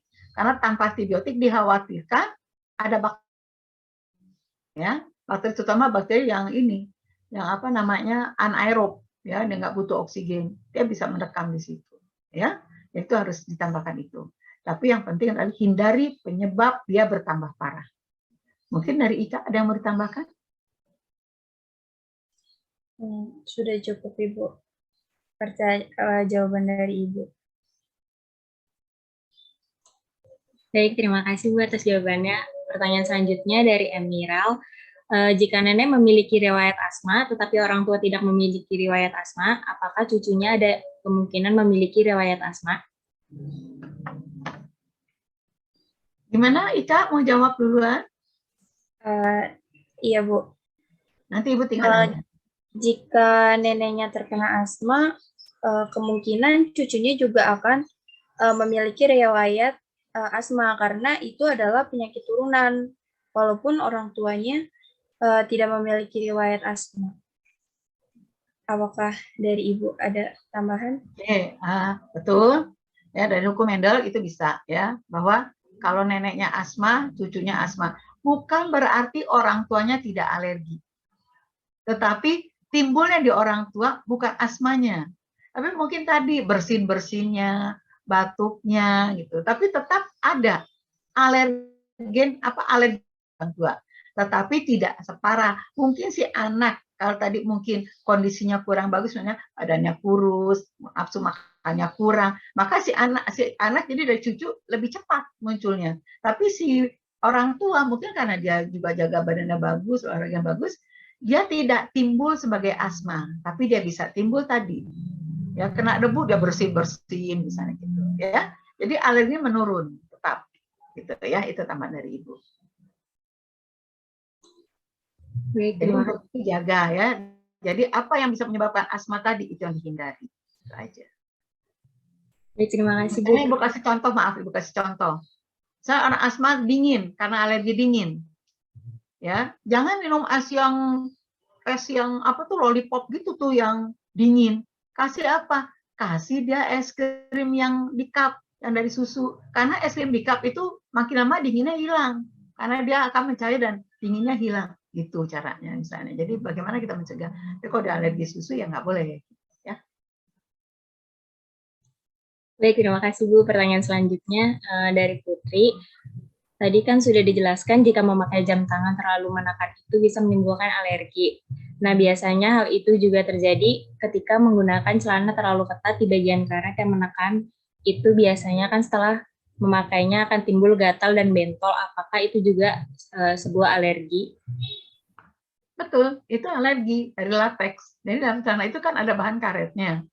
Jadi dia menyebabkan latex, itu yang memberikan alergi. Apalagi kalau kita pakai celana ketat, kemudian berkeringat, lembab, nah itu cepat sekali dia merangsang terjadinya alergi tadi. Gitu ya. Jadi memang betul gitu. Jadi kalau kita mau pakai seperti itu, apalagi biasanya terjadi di daerah paha, kita pakai dulu bagian dalamnya itu celana yang pakai katunnya itu gitu, mungkin sebatas paha, sehingga baru kita pakai celana panjang yang tadi yang ketat yang berlatex itu tadi. Mungkin kita hindari seperti itu ya. Kemudian yang kedua bisa juga di daerah pahanya itu kita pakai ini bedak talek, karena talek itu menghindari lembab. Kan talek ini tidak nyerap air, sehingga daerah paha, tapi jangan sampai kena ke alat kelamin ya. Pakai di daerah pahanya itu si talek tadi, pakai celana yang dari bahan katun, baru kita pakai tadi celana yang berlateksnya itu yang kan dia kayak karet gitu. Ya, mudah-mudahan tidak akan menyebabkan alergi. Ya, saya mungkin itu dari saya untuk Putri. Baik, ada pertanyaan selanjutnya dari Andin. Terdapat kasus pada seseorang yang mengkonsumsi udang mengalami efek kemerahan di kulit wajah seperti jerawat juga gatal, tetapi sebelumnya tidak memiliki riwayat alergi pada makanan. Apakah termasuk pada alergi atau memang memakan udang itu menyebabkan munculnya kemerahan seperti jerawat? Itu juga termasuk alergi. Tapi alergi tadi kan di definisi pertama Ibu udah katakan, di awal mungkin tidak akan terlihat, tetapi tubuh sudah membuat. IgE-nya udah dibuat oleh tubuh. Ya, jadi awal makan nggak apa-apa. Tapi begitu berikutnya, maka muncullah itu. Apalagi kita kan nggak sering-sering makan udang gitu ya. Nggak terlalu sering gitu. Kemudian apalagi dipicu dengan kondisi tubuh yang juga kurang baik. Ya, biasanya maka ini munculnya di mana? Yaitu daerah mana yang paling mudah gitu. Nah, biasanya memang paling mudah itu di muka. Karena apa? Kulit muka ini lebih halus dibanding kulit yang lain. Itu mengapa jangankan makan udang, makan telur ada itu pasien Ibu makan telur langsung mukanya itu kayak jerawatan gitu penuh. Ada yang makan kacang. Nah, kita udah tahu bahwa saya alergi telur, saya alergi kacang. Ya jangan dimakan daripada muka kita rusak. Karena apa? Sebetulnya kalau tangannya nggak gatel sih, nggak megang-megang muka, ya paling nggak akan tapi kan seringkali kan mereka itu kan tangannya ini kan gemes tuh ngelihat mukanya pada merah gitu. Nah itu juga nggak boleh karena Ibu ingatkan lagi kulit muka ada kulit yang paling halus. Ya, jadi sedikit aja luka dia akan menjadi cacat. Ya, jadi memang apalagi kita tahu kita akan alerginya di muka, hindari makanan itu. Atau tadi Ibu katakan, kalau kita mau makan, pertama kali kita mengalami merah di muka, kita udah tahu kita alergi itu, kalau kita mau pergi di dalam tas bawa itu antihistamin, loratadin yang nggak bikin ngantuk. Jadi ini disediain udang nih, makan dulu loratadin gitu. Jadi aman makannya. Ya, karena kita udah kasih antinya duluan. Begitu histamin keluar, antinya udah nyerang, ya, sehingga kita aman. Gitu. Tapi jangan jadi kebiasaan ya. Baik Bu, ada pertanyaan selanjutnya dari Alfriska. Ayah saya mempunyai alergi dingin, saat pagi selalu bersin berkali-kali, dan itu menurun ke saya. Bagaimana cara mengurangi alergi ini?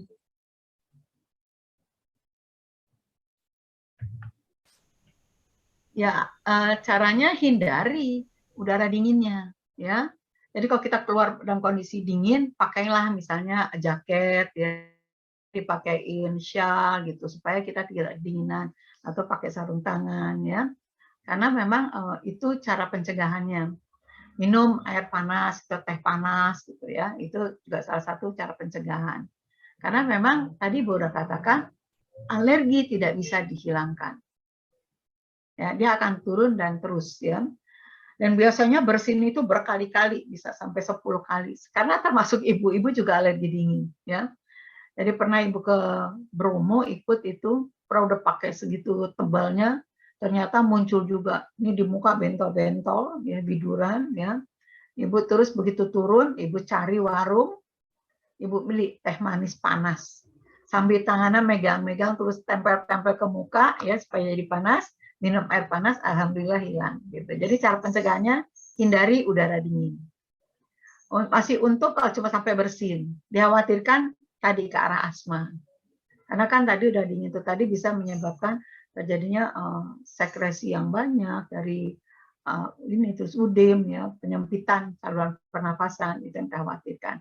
Dan kalau bisa kalau memang agak parah, minum tadi dekongestan, ya, yang pseudoephedrine gitu ya, phenylephrine, ya, itu biasanya ada di Panadol tuh. Panadol itu dia tuh diisi itu. Obat yang Panadol hijau ya, yang hijau itu biasanya ada pseudoephedrine atau phenylephrine-nya dengan Panadol. Dengan paracetamolnya ya itu. Tapi kalau mau dihilangkan nggak bisa dihilangkan. Dia akan terus menurun. Dan yang satu lagi kalau anak kecil yang atau kita juga bisa coba panaskan punggung dan dada dengan misalnya tadi pakai counterpane atau pakai minyak-minyakan yang kayak putih gitu ya supaya terhangatkan. Itu barangkali ya cara pencegahannya dan secara alami. Mungkin itu jawaban dari Ibu. Baik, terima kasih Bu atas jawabannya. Bagi para penanya, apakah jawaban-jawaban tadi sudah jelas?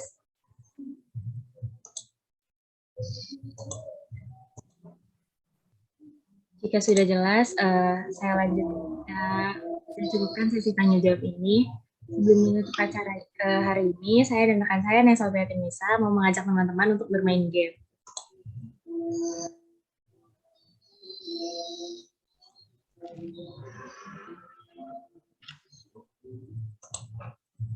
Mohon maaf, Ibu share screen-nya. Sorry, maaf dulu Pak. Ya, terima kasih Bu.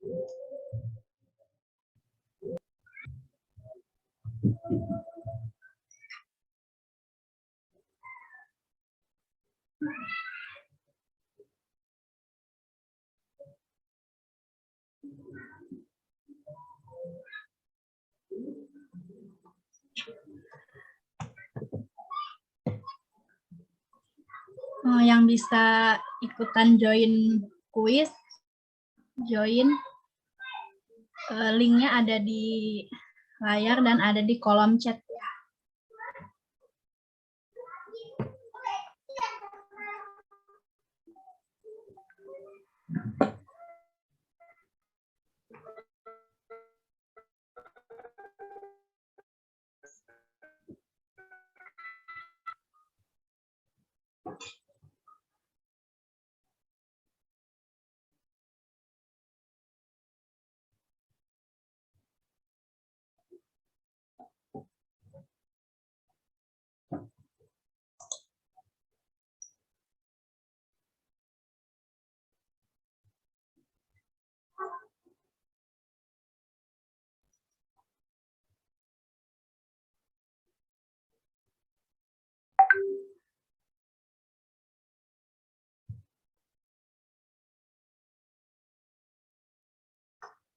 Ayo teman-teman yang lain boleh join ya.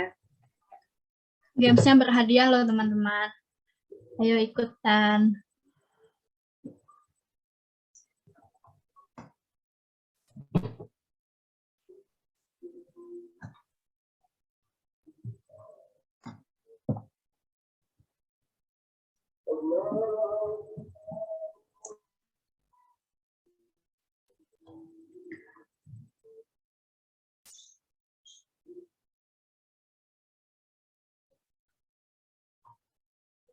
Kita tunggu yang mau join sampai jam 11:50.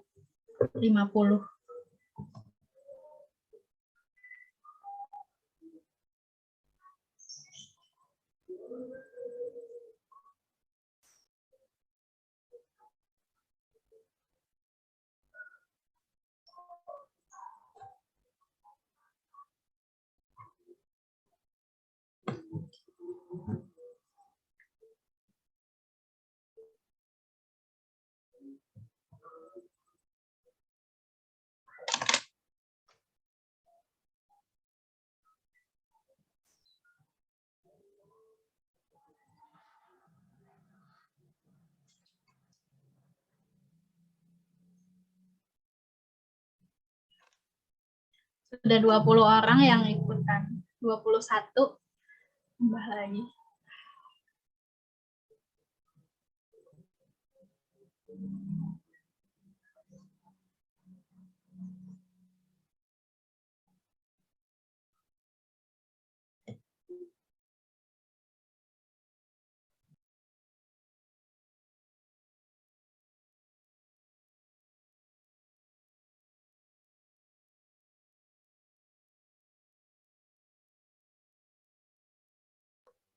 Sampai jam 11:50 ya teman-teman, kita tunggu. Kita tungguin.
Ayo teman-teman yang lain boleh join ya, mungkin 40 orang lagi, baru 28 yang join.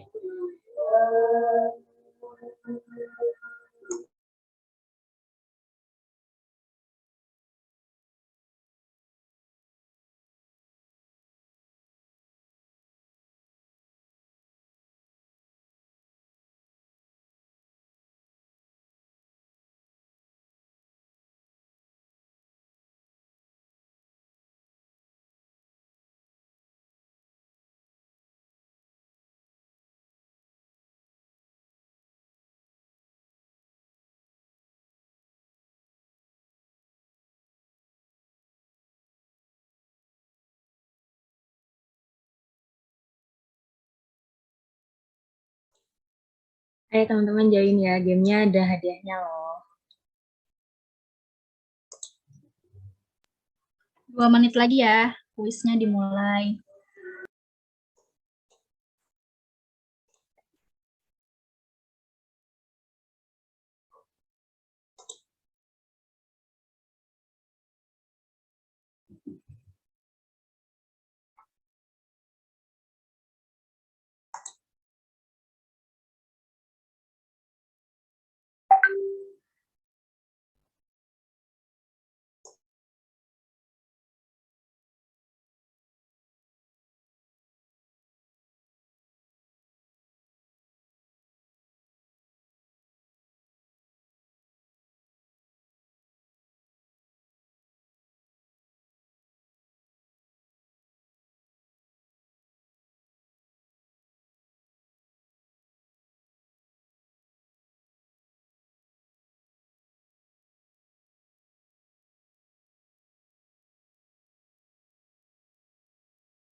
Kalian boleh ya join pakai nama yang lucu-lucu.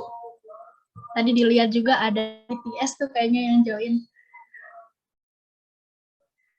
Boleh kok.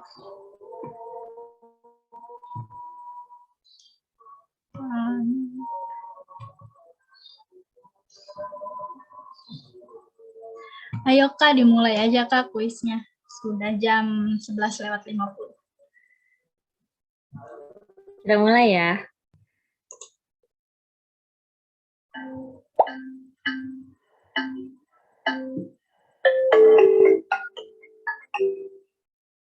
Waktu mengerjakannya 5 menit ya teman-teman.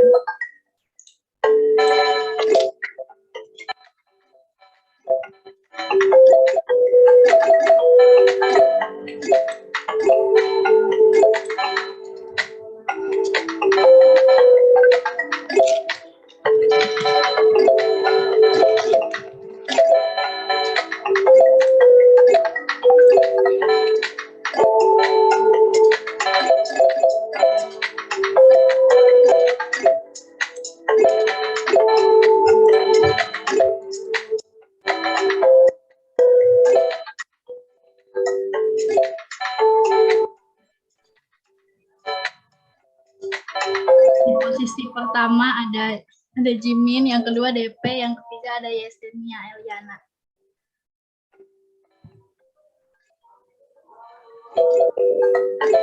Oh, yang pertama sekarang jadi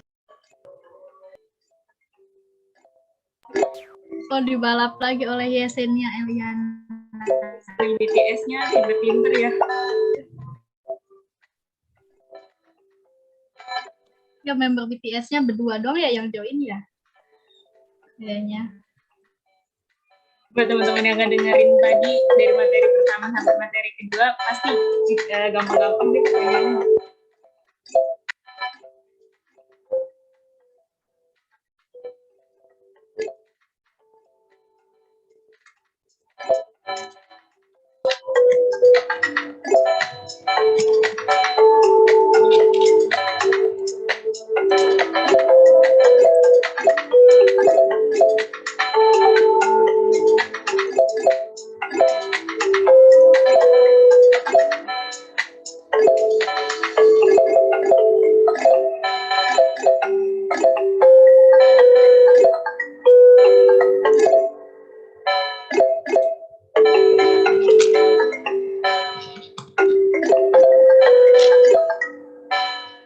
Waktunya 3 menit lagi ya teman-teman.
Oke teman-teman, waktunya sudah habis.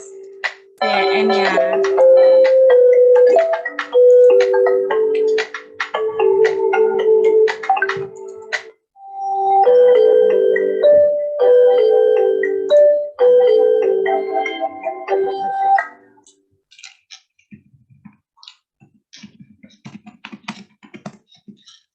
Nah, ini kita ambil yang 3 teratas ya yang mendapatkan hadiah. Untuk yang urutan pertama siapa nih orangnya nih? Bisa konfirmasi ya yang juara ke-1. Boleh Boleh online ya.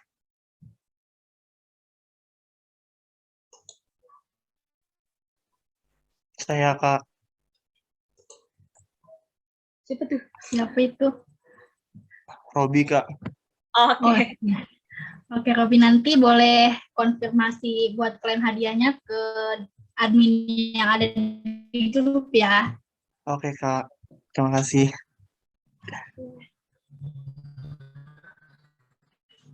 Untuk urutan yang kedua ada Cece siapa nih? Saya boleh on nih.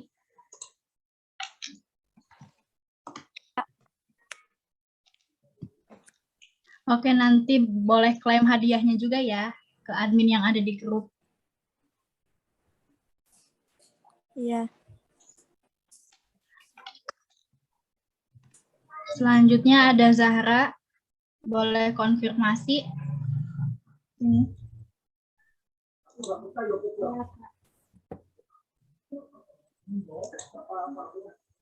Itu yang kedua ada Jimin tuh. Jimin siapa?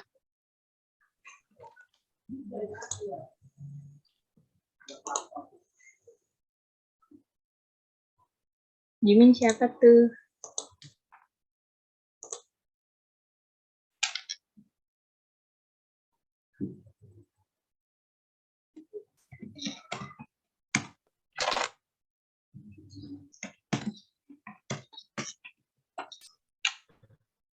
Saya Kak.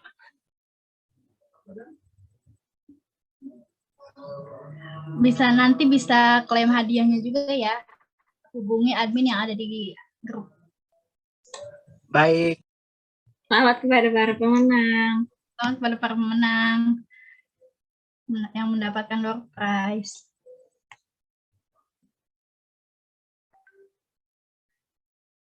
Terima kasih teman-teman yang sudah bergabung di gamenya. Sekarang kita mau lanjut ke sesi foto bersama. Untuk sesi foto bersama, saya serahkan kepada seksi dokumentasi.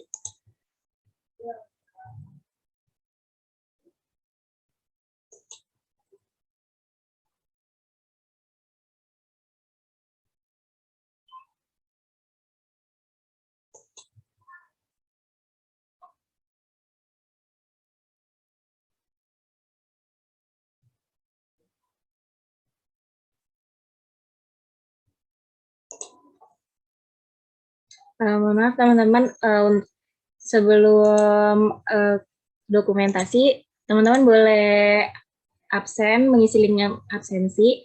Nanti linknya ada di layar dan di kolom chat ya.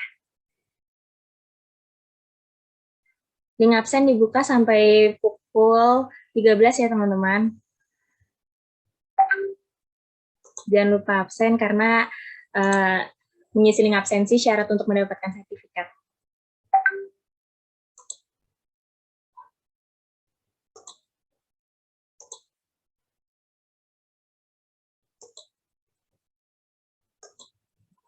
Sambil teman-teman absen, kita foto bersama ya. Saya serahkan kepada seksi dokumentasi.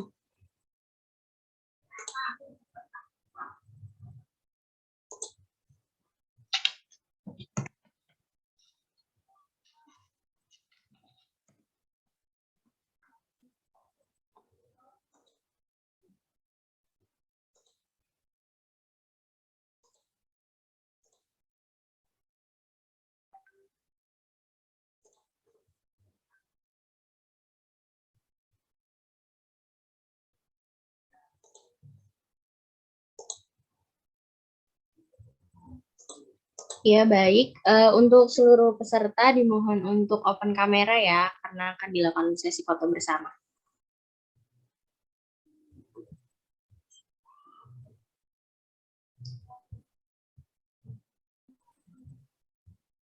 Ayo yang belum on cam dulu.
Oke, baik. Kita mulai aja fotonya ya. Ada 3 slide. Saya mulai dari slide pertama dulu.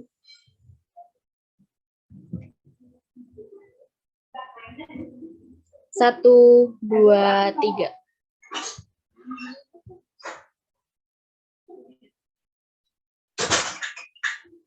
Berikutnya slide kedua ya.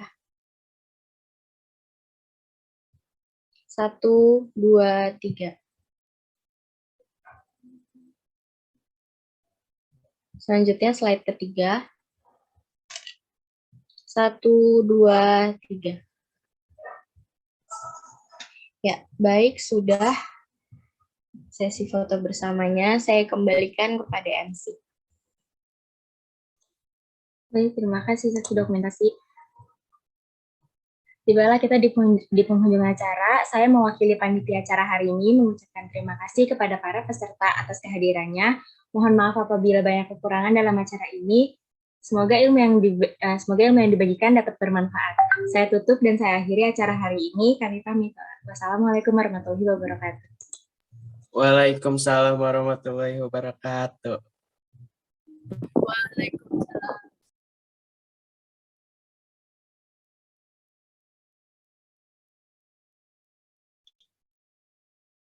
Ibu pamit ya, kan udah selesai. Ya Ibu, terima kasih. Terima kasih, Bu. Tentunya mohon maaf kalau ada kesalahan atau ada yang kurang. Terima kasih, Bu. Terima kasih, Bu. Assalamualaikum. Waalaikumsalam. Waalaikumsalam.